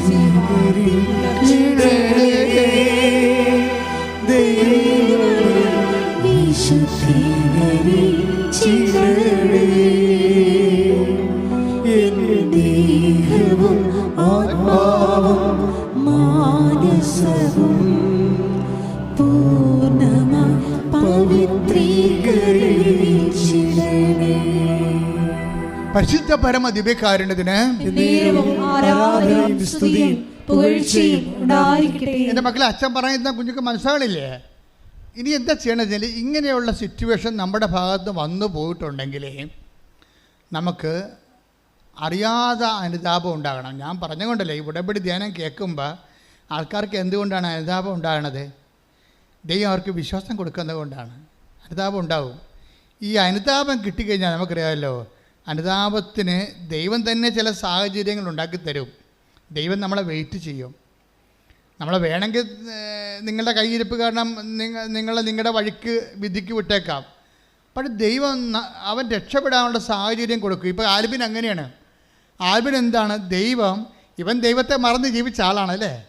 പള്ളിയില്ല, പട്ടക്കാരുമില്ല, കുടുംബപ്രാർത്ഥനയില്ല, കുമ്പസാരമില്ല, കുർബാനയില്ല, ഒന്നുമില്ലാതെ അത് വിളിച്ചിട്ടും പോകാതെ 6 കൊല്ലം അതിനേക്കാൾ വലുതാണ് എൻ്റെ പഠനത്തെ ദൈവമായിട്ട് ആരാധിച്ച ആളാണ്. ഭയങ്കര വിഗ്രഹാരാധകനാണ്. ഇപ്പം നിങ്ങളോർക്കും വിഗ്രഹമാണെന്ന് പറയണം വിശുദ്ധ രൂപങ്ങളെ വണങ്ങണമല്ല. ഇതൊരു സ്മരണയിൽ നമ്മൾ ദൈവത്തിന് മുമ്പിൽ നമ്മുടെ വണക്കങ്ങൾ ആചരിക്കുന്നതാണ്. വിഗ്രഹം എന്ന് പറഞ്ഞാൽ എന്താണ്? ദൈവത്തിൻ്റെ സ്ഥാനത്ത് നിൻ്റെ പഠനം വന്നാലും, നിൻ്റെ കാനഡ വന്നാലും, നിൻ്റെ ബിസിനസ് വന്നാലും വിഗ്രഹമായി. അതാണ് വിഗ്രഹാരാധന. ദൈവത്തിൻ്റെ സ്ഥാനത്ത് എന്താണ് വരണത് നീ നോക്കണം. ഇപ്പം ഞായറാഴ്ച കുർബാനക്ക് വിളിച്ചപ്പോൾ പോയില്ല. എന്താ കാര്യം? എനിക്ക് ഉദ്യോഗസ്ഥന് പഠിക്കാനുണ്ട്. അപ്പോൾ ആരാണ് ദൈവം? അവൻ്റെ പഠനമാണ് പലത് ദൈവം എന്ന് പറയണത്. അവൻ്റെ പഠനമാണ് ദൈവം. അപ്പോൾ ഈ പഠനമാണ് ദൈവം, പഠനം വഴി കിട്ടണ ഉദ്യോഗമാണ് ദൈവം, അവൻ്റെ സ്റ്റാറ്റസാണ് ദൈവം എന്ന് പറഞ്ഞാൽ അതിൻ്റെ അർത്ഥം ആരാണ്? അവനാണ് ദൈവം എന്ന് എൻ്റെ അർത്ഥം. കാര്യം പഠിച്ചാൽ എന്ത് കിട്ടും? ഉദ്യോഗം കിട്ടും. ഉദ്യോഗം കിട്ടിയാൽ എന്ത് പറ്റും? സ്റ്റാറ്റസ് കിട്ടും. ആർക്ക് സ്റ്റാറ്റസ് കിട്ടും? നമുക്ക്. അപ്പോൾ ആരാണ് ദൈവം? നമ്മൾ. അവനവൻ കടമയാണ് ഈ സംഭവം. അവനവനാണ് ദൈവം എന്നാണ് പറയണത്. നമ്മൾ ദൈവത്തെ മറന്നുകൊണ്ട് വേറെ എന്തെല്ലാം വസ്തു, വീട്, ചില ചേട്ടത്തിമാരൊക്കെ ഞാൻ കണ്ടിട്ടുണ്ട്. അവർ കച്ചവടം നടത്താൻ വേണ്ടി ഇവിടെ വരും. അച്ഛാ, ഒരു കച്ചവടം നടത്തണം, ഒരു കാശുരി ബെഞ്ചരിച്ച് കാഷ് ബോക്സിൽ ഇടണം. ഞാൻ പറഞ്ഞ കാഷ് ബോക്സിലൊക്കെ ബെഞ്ചരിച്ചൊക്കെ തരാം, പക്ഷേ ഈ കച്ചവടം നിങ്ങൾ അവസാനം ദൈവമാക്കരുത്. കാര്യം ഇപ്പോൾ അവർക്ക് മര്യാദയ്ക്ക് ഭക്ഷണം കഴിച്ച് ജീവിക്കാൻ പറ്റണുണ്ടേ. അവരുടെ ഒരു ചിന്ത എന്ന് പറയണത് ഒരു റോഡ് കറങ്ങി തിരിഞ്ഞ് വരുന്നുണ്ട് നമ്മുടെ നാട്ടിലേക്ക്, നമ്മുടെ ഭാഗത്തേക്ക്. അപ്പം നമ്മൾ കച്ചവടം ഇട്ടില്ലെങ്കിൽ എലിസിക്കുട്ടി നേരത്തെ പോയി കച്ചവടം ഇച്ച് പാസ്സാക്കി നാട്ടുകാരെല്ലാം ഉള്ളിയും മുളകും പുളിയൊക്കെ മേടിക്കാൻ വേണ്ടി അവിടെ ചെല്ലും. അവിടെ പറ്റുപടി തുടങ്ങിക്കഴിഞ്ഞാൽ പിന്നെ ഒരു പൂച്ചക്കളി ഇവിടെ വരത്തില്ല. അതുകൊണ്ട് നമ്മൾ നേരത്തെ ഓടുന്ന പട്ടിക്ക് ഒരു നേരം നേരത്തെ എറിഞ്ഞു കഴിഞ്ഞാൽ സ്വാഭാവികമായിട്ടും അവളേക്കാൾ 10 പൈസ കൂടുതൽ നമുക്ക് ഉണ്ടാക്കാം വേണ്ടെന്നും കടമിടണ്ടെന്നും അല്ല അച്ഛൻ പറഞ്ഞത്. അച്ഛൻ പറഞ്ഞതിൻ്റെ കാരണം ഇത്രയേ ഉള്ളൂ. നാളെ എൽസിക്കുട്ടിക്ക് വേണ്ടി പണി കൊടുക്കാൻ വേണ്ടി ഞായറാഴ്ച മുടക്കിക്കൊണ്ട് കടയും തുറന്നുകൊണ്ടിരിക്കുന്നതല്ലേ പറയണത്. മനസ്സിലായില്ലേ? ഒത്തിരി കടക്കാർ നശിച്ചു പോയതിൻ്റെ കാരണം, ഒത്തിരി പശുക്കൾക്ക് രോഗം വന്ന് ചത്തുപോയതിൻ്റെ കാരണം ഈ പാല് കറക്കാനും കറവെടുക്കാനും കുഞ്ഞുങ്ങളെ തീറ്റാനും കുഞ്ഞുങ്ങളെ കൊണ്ട് കെട്ടാനും വേണ്ടി കൃപയെ നിങ്ങൾ ഈട് വെച്ച് കൊടുത്തു എന്നാണ് എൻ്റെ അർത്ഥം. അവർ തിരിച്ചു വരാൻ വേണ്ടി നോൻപ് കാലത്ത് കർത്താവ് ആഗ്രഹിക്കുന്നുണ്ട്. തിരിച്ചു വരട്ടെ. ശ്രുതികട്ടെ. ഹല്ലേലൂയ, ഹല്ലേലൂയ, ഹല്ലേലൂയ, ഹല്ലേലൂയ. എല്ലാ സാഹചര്യങ്ങളെയും പൂർണ്ണമായി നിർത്തുപേക്ഷിച്ചുകൊണ്ട് ഈ അടുക്കലേക്ക് നോമ്പുകാലത്ത് തിരിച്ചു വരുവാൻ ഈ ആരാധനയിലൂടെ ഞങ്ങൾ അഭിഷേകം ചെയ്യണമേ. ഹല്ലേലൂയ. സ്നേഹരാജാവേ, എന്നെന്നും എന്നുള്ളിൽ വാഴാ സ്നേഹത്തിൻ പൂനിലാവേ, എന്നുള്ളിൽ വെൺശോഭയേകാ. കടപ്പുറത്ത് ഒത്തിരി കത്തോലിക്കർക്ക് പണി കിട്ടിയിട്ടുണ്ട്. എങ്ങനെയാണെന്നറിയാമോ? ഞാൻ ഈ അടുത്ത ഇടപെടെ പേരൊന്നും പറയത്തില്ല, അവർ വണ്ടി പിടിച്ചോടെ തന്നെ തല്ലിച്ചും പോകും. അതെന്താ പ്രശ്നമെന്ന് വെച്ചാൽ, ഞാൻ 2ാമത്തെ കുർബാനയാണ് ചെല്ലിയത് ആ പള്ളി ഇരിക്കുമ്പോൾ.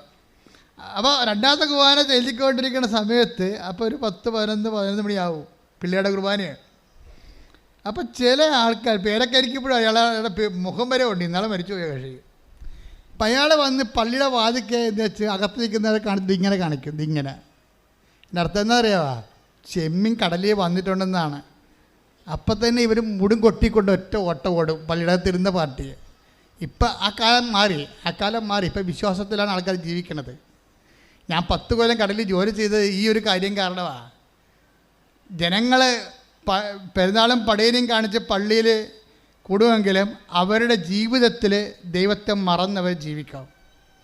ഇത് അവർ മാത്രമല്ല, കേരളത്തിൽ പരക്കെ ഉള്ള ഒരു പ്രശ്നമാണത്. ഇപ്പം എന്താ സംഭവിക്കാൻ? ആരെങ്കിലും ചിലർ പറയും, അപ്പം ഞാൻ പറഞ്ഞിടാ നിന്നെ ഞായറാഴ്ച കുർബാന കണ്ടില്ല.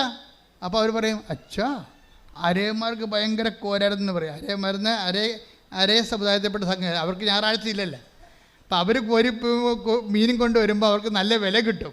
അപ്പോൾ ഇവനത് കണ്ടിട്ട് അടുത്ത ഞായറാഴ്ച ഇവനും തള്ളിപ്പോകും കുർബാനക്ക് കൂടാതെ. അപ്പോൾ ഈ പ്രലോഭനം എന്ന വഴികൾ കണ്ടില്ലേ?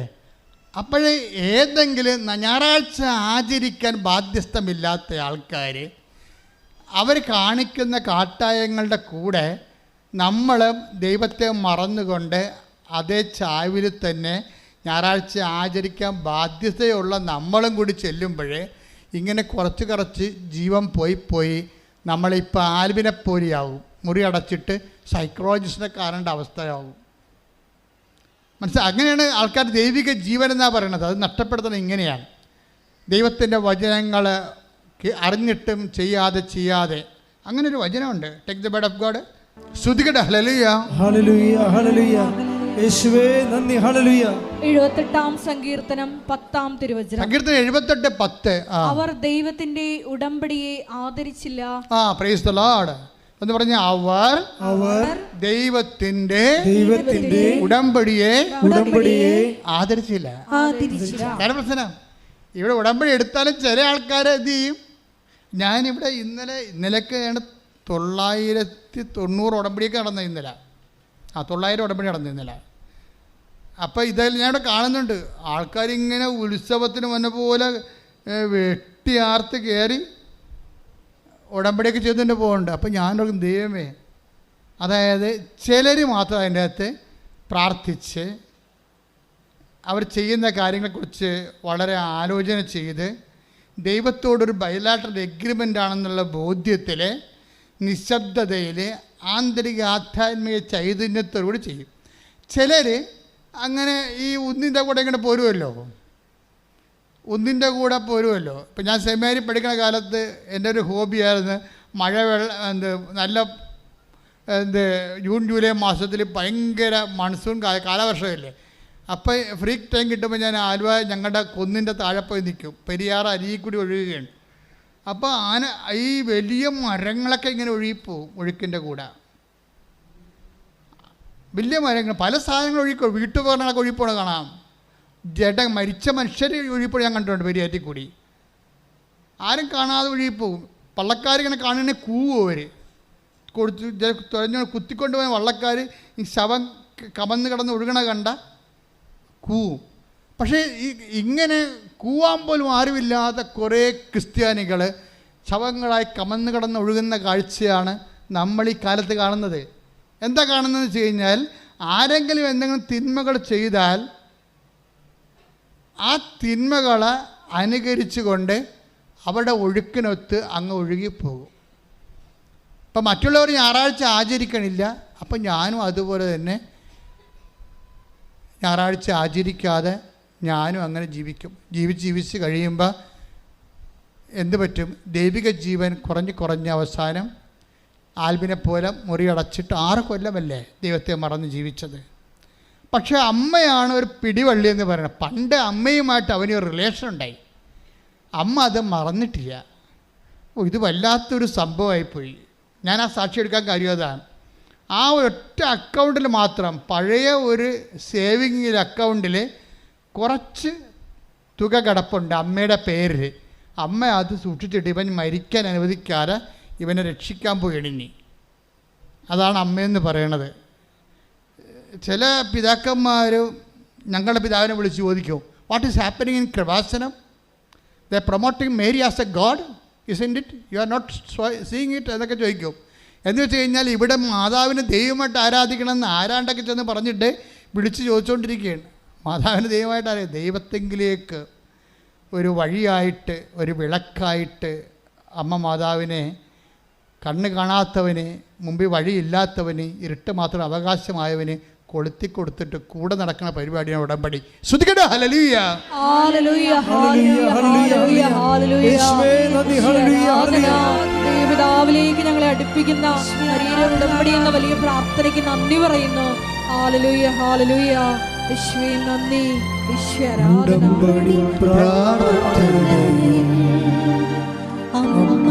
ഉടനടി പരിഹാരമേകും ഉടമ്പടി പ്രാർത്ഥനയിൽ അമ്മ ഉടനടി പരിഹാരമേകും അവൻ പറയുന്നത് ചെയ്തിടും ജീവിതം ധന്യമായി. പരിശുദ്ധ പരമദിവ്യകാരുണ്യത്തിന്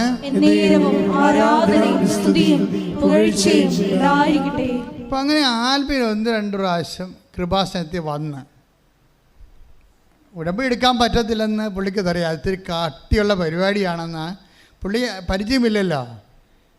അപ്പോൾ ഇത്തിരി കട്ടിയുള്ള പരിപാടിയാണെങ്കിലും ഉടമ്പടി എടുക്കാൻ അല്ലെങ്കിലും ഇവിടെ വന്നപ്പോൾ ഒരു സംഭവം ഉണ്ടായി. ഞാൻ മുമ്പ് പറഞ്ഞിട്ടില്ലേ, ഇതിൻ്റെ പിന്നിലെല്ലാം അമ്മയുടെ ഒരു ആദ്യം ദൈവം നമ്മളെ അനുഗമിക്കണം ചെയ്യണമെന്ന് ഞാൻ പറഞ്ഞില്ലേ, അതാണ് ശരിയാണ്. പിന്നെ നമ്മൾ ദൈവത്തെ അനുഗമിക്കും. ആദ്യകാലങ്ങളെല്ലാം ഇപ്പം അമ്മ ഇവിടെ വന്നു കഴിഞ്ഞപ്പോൾ മാതാവിനെ കാണാൻ വേണ്ടി ഇവനോട് അടുത്ത് വരാൻ പറഞ്ഞ്. ആരും പറഞ്ഞില്ല, അവൻ്റെ മനസ്സിരുന്ന് തന്നെ അവൻ്റെ അന്തരംഗം എനിക്ക് അമ്മയെ അടുത്ത് പോയി കാണണം, അമ്മയെ അടുത്ത് പോയി കാണണമെന്ന് മനസ്സിൽ തോന്നുകയും ഒരു തണുത്ത കാറ്റും സുഗന്ധവും അടിച്ചപ്പോൾ വീണ്ടും അന്തരംഗം പറഞ്ഞു, നീ അടുത്ത് വരരുത്, നീ പോയി കുമ്പസാരിച്ചിട്ട് വരാൻ പറയും. അവൻ തിരിച്ചു പോകും. അതെല്ലാം അമ്മ ഇവനെ നയിക്കുന്ന വഴികളാണ്. നീ അടുത്ത് വരരുത്, അടുത്ത് വരാൻ പറഞ്ഞാൽ ഞാൻ തന്നെയാണ്, പക്ഷെ അടുത്ത് വരണതിന് മുമ്പ് എന്താണ്, വർഷങ്ങളായി നീ അവിശുദ്ധിയിലാണ് ജീവിക്കണത്. അവൻ്റെ അവിശുദ്ധിയൊന്നുമില്ല, അവൻ ആരെയും കൊല്ലാൻ പോയില്ല. അവൻ്റെ ആത്മാവിന് അവൻ തന്നെ കൊന്ന കേസാണ്. നമ്മൾ പറഞ്ഞില്ല ഞാൻ ആരെയും കൊന്നിട്ടില്ലെന്ന്. ഞാൻ എൻ്റെ ഒരു ബന്ധുവിന് അവസാന നിമിഷങ്ങൾ കാണാൻ പറ്റുന്നപ്പോഴും പറഞ്ഞതാണ് ഞാൻ ആരെയും കൊന്നിട്ടില്ലെന്ന് പറഞ്ഞു. ശരിയാണ്, എല്ലാവരും അങ്ങനെ പറയും. പക്ഷെ നമ്മളെ തന്നെ കൊന്നിട്ടുണ്ട്, നമ്മളിലുള്ള ദൈവിക ജീവനെ കൊന്നിട്ടുണ്ട്. അതുകൊണ്ടാണ് ആദ്യം നമ്മൾ കൊന്നത് നമ്മുടെ വിശ്വാസത്തെയാണ്. നീ ഇന്നും അനുതാപമില്ലാതെ തന്നെയാണ് നിനക്കങ്ങനെ ഒരു മാനസിക അവസ്ഥ ഉണ്ടെങ്കിൽ നീ കൊന്നിരിക്കുന്നത് നിൻ്റെ വിശ്വാസത്തെയാണ്. എന്താ കാര്യം? വിശ്വാസവും അനുതാപവും ഏതാണ്ട് ഒരേ വാക്കുകൾ തന്നെയാണ്. അനുതാപം ഇല്ലെങ്കിൽ അതിൻ്റെ അർത്ഥം എന്താണ്? വിശ്വാസമില്ലെന്നാണ്. അനുതാപം ഉണ്ടെങ്കിൽ അതിൻ്റെ അർത്ഥം എന്താണ്? വിശ്വാസം ഉണ്ടെന്നാണ്. കർത്താവിൻ്റെ പ്രവർത്തനങ്ങൾ തുടങ്ങുന്നത് അങ്ങനെയാണ്. ഈശോ ആദ്യമായിട്ടും ഭൂമിയിൽ തൻ്റെ പ്രവർത്തനങ്ങൾ തുടങ്ങുന്നത് ഈ പ്രെമിസിൽ വെച്ചാണ്. എന്താണ്? അനുതപിക്കുക. പറഞ്ഞേ, അനുതപിക്കുക, സുവിശേഷത്തിലെ വിശ്വസിക്കുക. മർക്കോസ് 1:15 എടുത്ത് ശ്രദ്ധിക്കട്ടെ. ഹല്ലേലൂയ, ഹല്ലേലൂയ, ഹല്ലേലൂയ. യേശുവേ നന്ദി. ഹല്ലേലൂയ, ഹല്ലേലൂയ, ഹല്ലേലൂയ. ഹല്ലേലൂയ, ഹല്ലേലൂയ, ഹല്ലേലൂയ. മർക്കോസ് 1:15. അവൻ പറഞ്ഞു, സമയം പൂർത്തിയായി, ദൈവരാജ്യം സമീപിച്ചിരിക്കുന്നു, അനുതപിച്ച് സുവിശേഷത്തിൽ വിശ്വസിക്കുവിൻ. 14 വായിച്ചേ. മർക്കോസ് 1:14. യോഹന്നാൻ ബന്ധനസ്ഥനായപ്പോൾ യേശു ദൈവത്തിന്റെ സുവിശേഷം പ്രസംഗിച്ചുകൊണ്ട് ഗലീലയിലേക്ക് വന്നു. അപ്പൊ യേശു രംഗപ്രവേശനം ചെയ്യുന്നതിൻ്റെ സൂചനയാണ് അനുതാപം. നിന്റെ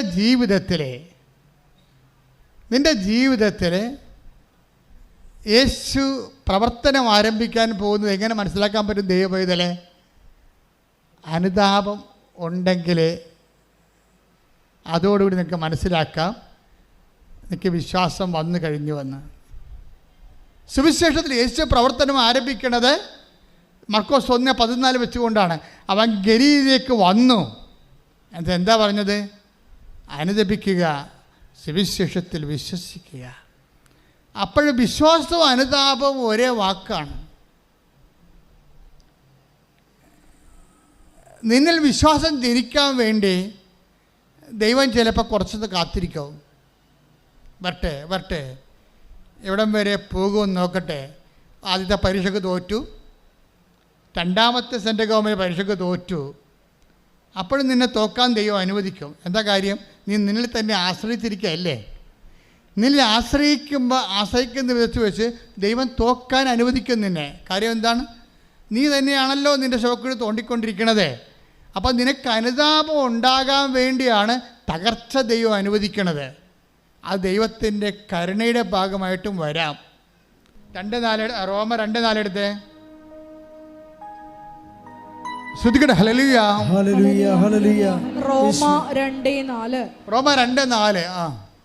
അവിടുത്തെ നിസ്സീമമായ കരുണയും സഹിഷ്ണുതയും ക്ഷമയും നീ നിസ്സാരമാക്കുകയാണോ ചെയ്യുന്നത്?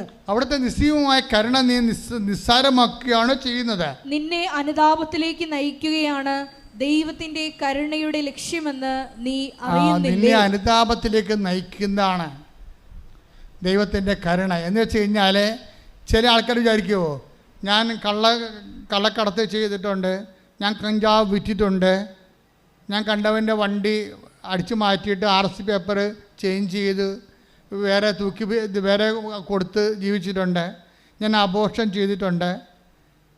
ഞാൻ ചില ആൾക്കാർ തകരുമെന്ന് എനിക്കറിയാമായിരുന്നിട്ട് ഞാൻ ആ തകർച്ച അവരോട് പറയാതെ അവരുടെ തകർച്ച കണ്ട് ആനന്ദിക്കാൻ ഞാൻ ആഗ്രഹിച്ചിട്ടുണ്ട്. ഇങ്ങനെയൊക്കെ പറയുമ്പോൾ ഇങ്ങനെയൊക്കെ നിനക്ക് പറയാം. ഇങ്ങനെയൊക്കെ പറഞ്ഞാലും നീ എന്നിട്ട് പറയും, ഞാനിങ്ങനെ ആൾക്കാരുടെ പൊന്നും പണ്ടമൊക്കെ കട്ടെടുത്തിട്ടും വായ്പ വാങ്ങിയെന്നും പറഞ്ഞ് അത് തൂക്കി വിറ്റിട്ടും അവരുടെ മുമ്പേ മേടിക്കോ ഞങ്ങൾ നാട് വിട്ട് പോകത്തുള്ളമെന്ന് അവർക്ക് പച്ചക്കും തന്തക്കും തള്ളക്കൊക്കെ വിളിച്ച് ഇങ്ങനെ നീ ദൈവത്തെ മറന്ന് മനുഷ്യത്വമില്ലാതെ ജീവിച്ചിട്ട് നീ പറയണേ എനിക്കൊരു ചുക്കും സംഭവിച്ചില്ലല്ലോ. ഞാൻ 3 കുഞ്ഞുങ്ങളെ അബോർഷൻ ചെയ്ത് കല്യാണത്തിന് മുമ്പ് എനിക്ക് പരപുരുഷന്മാരുടെ പല സ്ത്രീകളുടെ ബന്ധം ഉണ്ടായിരുന്നു. കല്യാണത്തിന് ശേഷം എനിക്ക് പരപുരുഷന്മാരും പല സ്ത്രീകളുടെ ബന്ധമുണ്ട്. എനിക്കതിന് കുഴപ്പമില്ല. എനിക്ക് വല്ല സിബിലിസും വന്നാൽ, എനിക്ക് വല്ല എയ്ഡ്സും വന്നാൽ, എനിക്ക് വല്ല ആരോഗ്യമുണ്ട് എന്ന് നീ പറഞ്ഞിട്ട് കാര്യമില്ല. ഇത് ദൈവത്തിൻ്റെ കരുണയാണെന്ന് പറഞ്ഞ മനസ്സിലായ? നീ ആരോഗ്യത്തെ ഇത്രയും പാപകരമായ ജീവിതത്തിലൂടെ പോയിട്ടും ഇത്രയും കള്ളക്കടവും തോന്നിവാസവും വഞ്ചനയും എല്ലാം നീ കാണിച്ചിട്ടും ഇപ്പോഴും നീ ആരോഗ്യമായിട്ട് നിലനിൽക്കണേ. എന്താണ് കാരണം? റോമ 2:4 വായിച്ച്. നിന്നെ അനുതാപത്തിലേക്ക് നയിക്കുകയാണ് ദൈവത്തിന്റെ കരുണയുടെ ലക്ഷ്യമെന്ന് നീ അറിയുന്നില്ലേ? അതാണ്. എന്താ ഒന്ന് പറഞ്ഞേ? നിന്നെ അനുതാപത്തിലേക്ക് നയിക്കുകയാണ് ദൈവത്തിന്റെ കരുണയുടെ ഉദ്ദേശം. അപ്പൊ ഇത്രയും നാളെ നീ അബദ്ധങ്ങളെല്ലാം കാണിച്ചിട്ടും നിനക്ക് കുഴപ്പമൊന്നുമില്ല. പിന്നെ ദൈവം ഇങ്ങോട്ട് പോകുന്ന എൻ്റെ മൂക്കി കയറ്റി കളയും. പോയി പണി നോക്കടാ, പോയി തൂങ്ങണം എന്നൊക്കെ പറഞ്ഞുകൊണ്ട് നന്മയിലേക്ക് പോകുന്ന നമ്മളെയും തിന്മയിലേക്ക് കൊണ്ടുവരുവരെ. സാത്താൻ അങ്ങനെ വളരെ തന്ത്രപരമായിട്ട് നമ്മൾ അകപ്പെടുത്താനുള്ള എല്ലാ മാർഗങ്ങളും അവൻ ഉപയോഗിക്കും. അപ്പം അങ്ങനെ ഉപയോഗിക്കുമ്പോഴും അവൻ നിത്യതയെക്കുറിച്ചുള്ള കൺസെപ്റ്റ് തന്നെ അവൻ മറച്ച് കളയും. അങ്ങനെ മറച്ച് കളയുമ്പോഴും നമുക്ക് വല്ല കുഴപ്പമുണ്ടോ? എടാ ഇതൊക്കെ ഒന്നും ഞാൻ ചെയ്യുന്നത്, ഞാൻ പള്ളിയിൽ പോകണം, എനിക്ക് വല്ല കുഴപ്പമുണ്ടോ? ഞാൻ കുമ്പസാരിക്കില്ല, എനിക്ക് വല്ല കുഴപ്പമുണ്ടോ? അപ്പോൾ എനിക്ക് വല്ല കുഴപ്പമുണ്ടോ, എനിക്ക് വേണ്ട കുഴപ്പമുണ്ടോ എന്നാണ് നമ്മളോട് ചോദിക്കണത്. പക്ഷേ എന്താണ് കുഴപ്പം? ദൈവത്തിൻ്റെ കരുണ മനസ്സിലാക്കാൻ കഴിയാത്തതാണ്. നീ ഇങ്ങനെ ഇത്രയും ആധ്യാത്മികമായി അധപ്പതിച്ചിട്ടും കുഴപ്പമില്ലാതെ നിൽക്കുന്നതിൻ്റെ കാരണം എന്താണ്? ദൈവത്തിൻ്റെ കരുണയാണ്. അതിൻ്റെ ഉദ്ദേശം എന്താണ്? നിന്നെ ഇന്നല്ലെങ്കിൽ നാളെ അനുതാപത്തിലേക്ക് നയിക്കാൻ കഴിയുമെന്നുള്ള ദൈവത്തിൻ്റെ പ്രത്യാശയാണ്. അതാണ് അച്ഛൻ കഴിഞ്ഞ ആഴ്ചയിലൊക്കെ പറഞ്ഞ കാത്തിരിപ്പെന്ന് പറയുന്നത്. ദൈവത്തിന് നമ്മളെക്കുറിച്ച് അവസാനം വരെ പ്രത്യാശയാണ്, അവസാനം വരെ.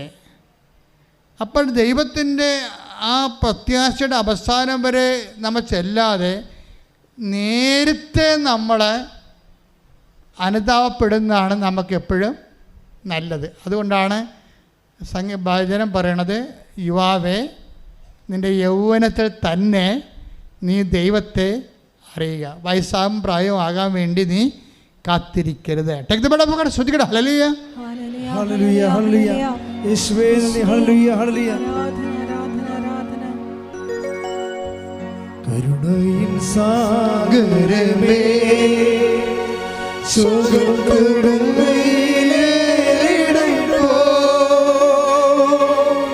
കരുണയിൻ സാഗരമേ സുഖം കൊടുമേലേടോ,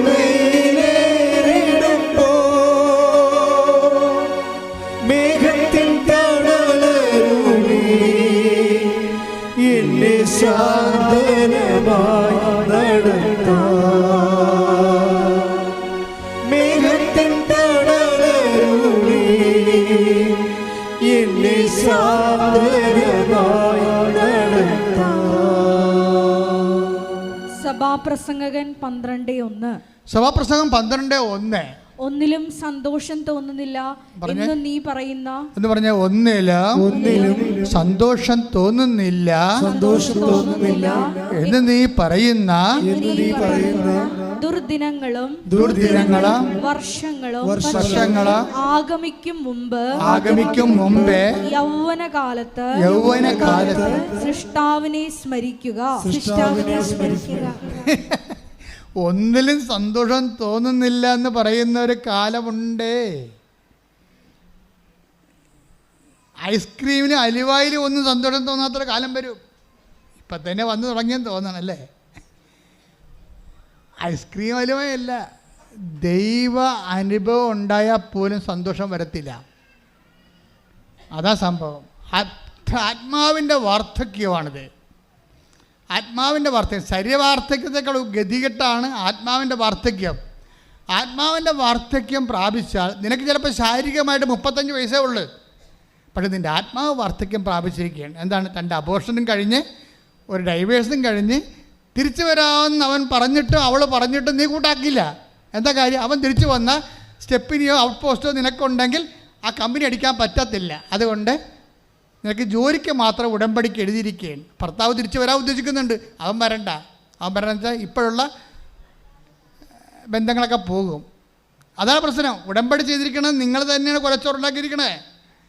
ഇതൊന്നും ഈ ഇങ്ങനെ കണ്ണടത്തൊന്നും ഇരുട്ടാക്കി അങ്ങനെ പെട്ടെന്ന് ഇരുട്ടാകത്തില്ല. മരമറിയാതെ കൊടിയിട്ടിട്ട് കാര്യമില്ല.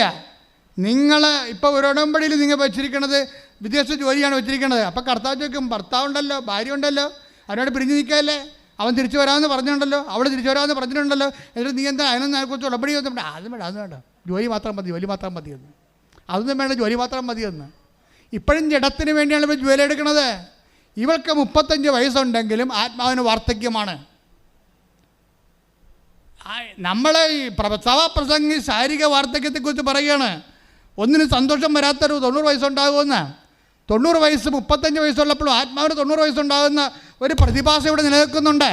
എന്ന് വെച്ചാൽ പാപത്തെ അതൊരു ആഡംബരമായി കണ്ടുകൊണ്ട്, ദൈവത്തെ അംഗീകരിക്കുന്നത് പോരായ്മയെ കണ്ടുകൊണ്ട്, ശ്രുതിക്കട്ടെ ഹല്ലേലൂയ. റോമ 1:29. യേശുവേ നന്ദി. ഹല്ലേലൂയ ഹല്ലേലൂയ ഹല്ലേലൂയ ഹല്ലേലൂയ ഹല്ലേലൂയ. യേശുവേ ആരാധന ആരാധന ആരാധന ആരാധന യേശുവേ ആരാധന. റോമ 1:28. റോമ 1:28. ദൈവത്തെ അംഗീകരിക്കുന്നത് പോരായ്മയായി അവർ കരുതിയത് നിമിത്തം. ഒന്ന് പറഞ്ഞേ, ദൈവത്തെ അംഗീകരിക്കുന്നത് പോരായ്മയായി അവർ കരുതിയത് നിമിത്തം അധമ വികാരത്തിനും അനുചിത പ്രവർത്തികൾക്ക് ദൈവം അവരെ വിട്ടുകൊടുത്തു. അടുത്ത വായിച്ചേ. അവർ എല്ലാ തരത്തിലുമുള്ള അനീതിയും ദുഷ്ടതയും അത്യാഗ്രഹവും തിന്മയും നിറഞ്ഞവരാണ്. അസൂയ, കൊലപാതകം, ഏഷണി, കലഹം, വഞ്ചന, പരദ്രോഹം എന്നിവയിൽ അവർ മുഴുകുന്നു. അവർ പരദൂഷകരും ദൈവനിന്ദകരും ധിക്കാരികളും ഗർവിഷ്ഠരും പൊങ്ങച്ചക്കാരും തിന്മകൾ ആസൂത്രണം ചെയ്യുന്നവരും മാതാപിതാക്കളെ അനുസരിക്കാത്തവരും ബുദ്ധിഹീനരും അവിശ്വസ്തരും ഹൃദയശൂന്യരും കരുണയില്ലാത്തവരും ആയിത്തീർന്നു.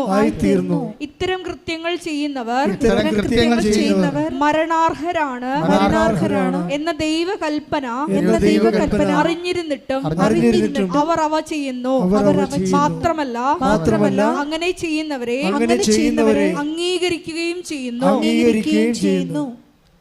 അങ്ങനെ ചെയ്യുന്നവരെ നിങ്ങൾ ചെയ്യുക മാത്രമല്ല, അത് ചെയ്യാതിരിക്കുക മാത്രമല്ല, അങ്ങനെ ചെയ്യുന്നവരെ അംഗീകരിക്കുകയും ചെയ്യുന്നു. കർത്താവ് പറഞ്ഞ വാക്ക്, ആകാശം മാറിപ്പോകും. കാലങ്ങൾ, ആകാശം എന്ന് പറയുന്നത് ടൈമാണ്. Time is the measurement of movements. ചലനങ്ങളുടെ ആകത്തുകയും ഏകകവുമാണ് സമയം. ആകാശം അത് മാറിപ്പോകും. സമയം മാറാം, കാലങ്ങൾ മാറാം. ബൈബിൾ എഴുതിയ കാലത്തല്ല ഇപ്പം നമ്മൾ ജീവിക്കണമെന്ന് പറഞ്ഞുകൊണ്ടാണ് ഈ അണ്ണന്മാർ ഈ സ്വർഗ്ഗ ഭോഗികൾ ആശ്രമിച്ചിരിക്കണത്.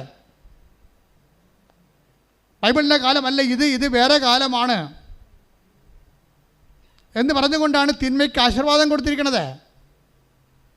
അങ്ങനെ അംഗീകരിക്കുന്നവരെ കുറിച്ചാണ് പറയണത്. അവർ ചെയ്യത്തില്ല, പക്ഷെ അങ്ങനെ ചെയ്യുന്നവരെ അംഗീകരിക്കുന്നു. അത് നിങ്ങളുടെ വിഷയത്തിൽ നിങ്ങളെ പകുതി മനുഷ്യർ, ഞാൻ ഈ ആൾക്കാരെ നിൽക്കുമ്പോൾ എനിക്ക് മനസ്സിലായൊരു സത്യം, പാപം ഡയറക്റ്റ് ചെയ്യുന്നവരെക്കാൾ പാപികളായുടെ എണ്ണം കൂടിയിരിക്കുന്നത് അംഗീകരിക്കുന്ന ആൾക്കാരിലാണ്. അവിടെ തിന്മ അംഗീകരിക്കുന്നു. ഇപ്പോൾ അബോർഷൻ ചെയ്യാൻ വേണ്ടി ഒരു ആവശ്യമില്ല. അബോർഷൻ ചെയ്യാൻ വേണ്ടി ആശുപത്രി കൂട്ടിക്കൊണ്ടു പോകുന്ന ആൻറ്റിമാരില്ലേ, അവിടെ കാര്യത്തിൽ തീരുമാനമായിട്ടുണ്ട്. നീ അവളുടെയൊക്കെ നല്ല പിള്ള ചമയാൻ വേണ്ടിയാണ് നീ ആ പണി കാണിക്കണത്. ദൈവത്തെ മറന്ന് അവൾക്കും നിനക്കും പണി വരുന്നുണ്ട് അവറാച്ച. എന്താ കാര്യം? ആകാശവും ഭൂമിയും മാറിയാലും ഞാൻ നിങ്ങളോട് പറഞ്ഞ വാക്കിന് മാറ്റമില്ല. കർത്താവിൻ്റെ വാക്കിന് മാറ്റമില്ല.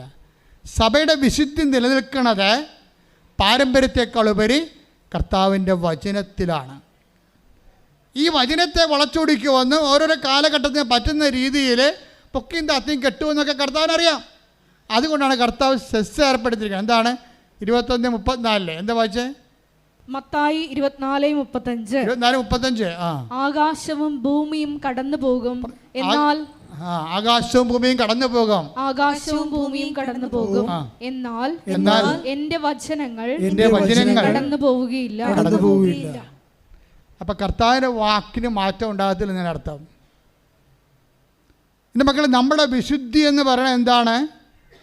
നമ്മുടെ വിശുദ്ധി എന്ന് പറയുന്നത് ഒരു അനുഷ്ഠാനക്രമം എന്നതിനേക്കാൾ ഉപരി വചനത്തോടുള്ള നമ്മളെ റെസ്പോൺസീവ് റിയാക്ഷനാണ് നമ്മുടെ വിശുദ്ധിയുടെ ആസ്പദങ്ങളെന്ന് പറയുന്നത്.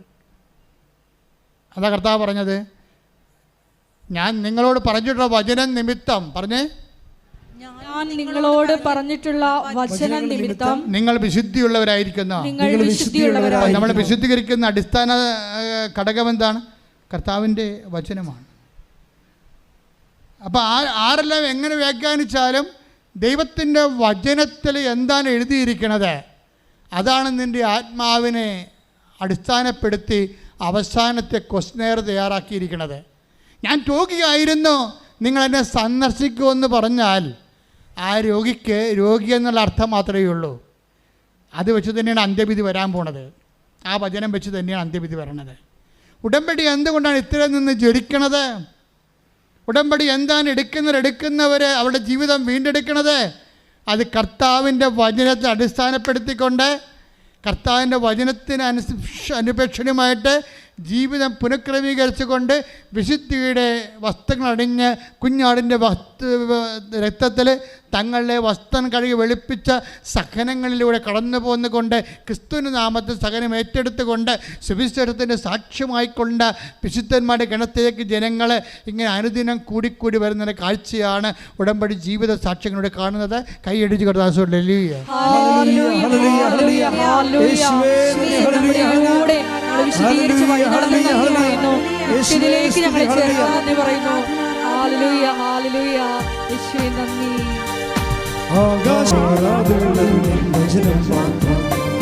കാലങ്ങൾ മാറും, രൂപങ്ങൾ മാറും,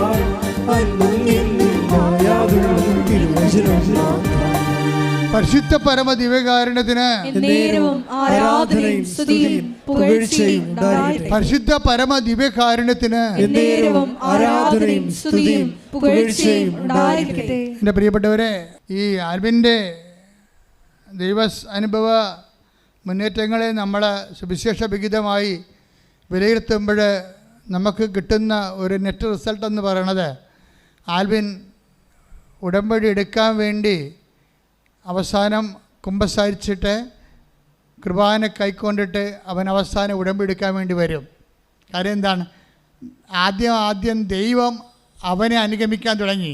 ഇപ്പോഴെന്നാ പറ്റിയിരിക്കണത്? ദൈവത്തെ അവൻ അനുഗമിക്കാൻ തുടങ്ങി. മതി കണ്ട, കാലാവസ്ഥ മതി കണ്ട. അങ്ങനെ വന്നപ്പോൾ അവൻ ഉടമ്പടി എടുത്തു. ഉടമ്പടി എടുത്തപ്പോൾ അവന് ഇപ്പോൾ ഒരു ജോലി അവന് സെൻട്രൽ ഗവൺമെൻറ് ഉണ്ട്, ഷിഫ്റ്റ് സമ്പ്രദായമാണ്. അപ്പോൾ അവൻ ഉടമ്പടി എടുത്ത് കഴിഞ്ഞപ്പോൾ ഇങ്ങനെ വിശുദ്ധീകരിച്ച് അതിൻ്റെ തക്ക യോഗ്യതയോടുകൂടി ഉടമ്പടി എടുത്ത് കഴിഞ്ഞപ്പോൾ താഴെ വന്നപ്പോൾ 16 മിസ് കോൾ വന്ന് കമ്പനി വിളിച്ചിരിക്കുകയാണ്, നീ എന്താ ആൽബിൻ വരാത്തത്? അപ്പോൾ അവൻ പറഞ്ഞു എനിക്ക് നൈറ്റ് ഷിഫ്റ്റ് ആണെന്ന് പറഞ്ഞേ. അല്ലടാ, ഇന്ന് നൈറ്റ് ഷിഫ്റ്റ് ഇല്ല എന്ന് പറഞ്ഞ്. ഇന്ന് നൈറ്റ് ഷിഫ്റ്റ് ഇല്ല, നിൻ്റെ ഷിഫ്റ്റാണ് ഇപ്പോൾ നടന്നുകൊണ്ടിരിക്കണത്. അപ്പോഴവൻ പറഞ്ഞു, എൻ്റെ അമ്മേ, ഇന്ന് നൈറ്റ് ഷിഫ്റ്റ് ഇല്ലെന്ന് എന്നോട് പറഞ്ഞില്ലല്ലോ. അവരാരും പറഞ്ഞില്ല. ഇന്ന് നൈറ്റ് ഷിഫ്റ്റ് ഇല്ല എന്ന് അവർ പലരോടും പറഞ്ഞാണ് ആൽബിനോട് പറയാൻ വേണ്ടി. ആൽബിനോട് ആരും പറഞ്ഞില്ല ഇന്ന് നൈറ്റ് ഷിഫ്റ്റ് ഇല്ലെന്ന്. അത് മറച്ചു വെച്ചു. ഇന്ന് നൈറ്റ് ഷിഫ്റ്റ് ഇല്ല എന്ന് ഞാൻ അറിഞ്ഞിരുന്നെങ്കിൽ ഞാനിന്ന് ഉടമ്പടി എടുക്കാൻ വരത്തില്ല. അപ്പോഴമ്മയാണ് മറച്ചു വെച്ചത്. ഞാൻ ഉടമ്പടി എടുക്കാൻ അന്ന്. ശ്രുതികട ഹല്ലേലൂയ.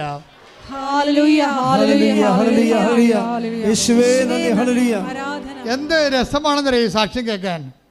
അതായത് നമ്മളെ ഉടമ്പടിപ്പിക്കാൻ വേണ്ടി നമ്മൾ അറിയിക്കേണ്ട ചില കാര്യങ്ങളെ അറിയിക്കാതെ സംരക്ഷിച്ചുകൊണ്ട് എങ്ങനെ ഭയങ്കര സൂക്ഷ്മ സംരക്ഷണം മക്കളെ. ഞാൻ പറഞ്ഞു യു ആർ ഇൻ സർവൈൻസ്. അതായത് നിങ്ങൾ നിരീക്ഷണത്തിലാണ് അമ്മയുടെ, വേറെ ആരുടെയുമല്ല, അമ്മയുടെ നിരീക്ഷണത്തിലാണ്. നിങ്ങൾക്ക് കടമുണ്ടെന്നും രോഗമാണെന്നും ജോലിയില്ലെന്നും നിങ്ങളുടെ മനസ്സ് തിളച്ചുകൊണ്ടിരിക്കുന്ന മുറിവേറ്റതാണെന്നും എല്ലാം അമ്മയ്ക്കറിയാം. നിങ്ങൾ താങ്ങിപ്പിടിച്ച് ഇവിടെ കൊണ്ടുവന്നിരിക്കുന്നത് നിങ്ങളെ സന്ധിക്കാനാണ്. നിങ്ങൾ കുതറരുത്. കുതറിപ്പോയിട്ട് ചില ആൾക്കാർ ഉടമ്പടി എടുക്കും, എന്നിട്ട് പോയി ഉടമ്പടി ഇല്ലാതെ ജീവിക്കും. അതാണ് പ്രശ്നം. ഉടമ്പടി ഇവിടെ വന്നിങ്ങനെ ഏതാണ്ട് കൊണ്ടുവന്ന് കെട്ടിത്താത്തുന്ന പരിപാടിയാണ് ഉടമ്പടി എന്നാണ് ആരാണ്ട് പെരിച്ചാഴികൾ പറഞ്ഞ് തെറ്റിദ്ധരിച്ചിരിക്കുന്നത്. അത് ആ തീ കൊണ്ട് ഈ ചേന വേഗത്തില്ല. പുറത്തിറങ്ങി മര്യാദയ്ക്ക് ഉടമ്പടി പ്രകാരം നമ്മൾ ദൈവസ്നേഹത്തോടു കൂടി സുവിശേഷ വേല ചെയ്യണം, പരിശുദ്ധ പ്രവർത്തനം ചെയ്യണം, രോഗി സന്ദർശനം ചെയ്യണം. അപ്പോൾ ആൽബിന് ഇതിനെല്ലാം തയ്യാറായി. കാര്യം ഉടമ്പടി എനിക്ക് ഷിഫ്റ്റ് ഉണ്ടായിട്ടും ഷിഫ്റ്റ് ഇല്ലാഞ്ഞ കാര്യം അമ്മ എന്നോട് പറയാതെ എന്നെക്കൊണ്ട് ഉടമ്പടി എടുപ്പിച്ചില്ലേ. അപ്പോൾ അമ്മ എൻ്റെ കൂടെ ഉണ്ടെന്നാണ് ആൽബിൻ പിന്നെ ധരിച്ചത്. ആൽബിൻ പുറത്തു പോയി കഴിഞ്ഞ് ഞാൻ എവിടെയാണ് രോഗികളെ കാണാൻ പോകേണ്ടതെന്ന് അമ്മയോട് ചോദിച്ചു. ഞാൻ എവിടെയാണ് ഈ രോഗികളെ പോയി കണ്ടിട്ട് അവരെ ശുശ്രൂഷിക്കേണ്ടത്? അപ്പോൾ അമ്മ പറഞ്ഞ് നിൻ്റെ നാട്ടിൽ തന്നെ ഉണ്ടെന്ന് പറഞ്ഞു. അപ്പോഴവൻ ആ തിരക്കി പിടിച്ച ആ രോഗിയെടുത്തിയെന്ന്. ആ രോഗികളെ ശുശ്രൂഷിക്കുന്ന ഒരു ആലയമുണ്ട്, അവിടെ ചെന്ന് കുറേ രോഗികളെയൊക്കെ നോക്കുകയും അവർക്ക് വേണ്ടതൊക്കെ വാങ്ങിച്ചു കൊടുക്കുകയും ശുശ്രൂഷ ചെയ്തപ്പോൾ അവൻ വിചാരിച്ചേടെ എൻ്റെ ശമ്പളത്തിൻ്റെ ദശാംശം ഉണ്ടല്ലോ, ഈ മാസത്തെ ശമ്പളം ഞാൻ ഈ സ്ഥാപനത്തിന് കൊടുക്കാം എന്നവൻ ചിന്തിച്ച്.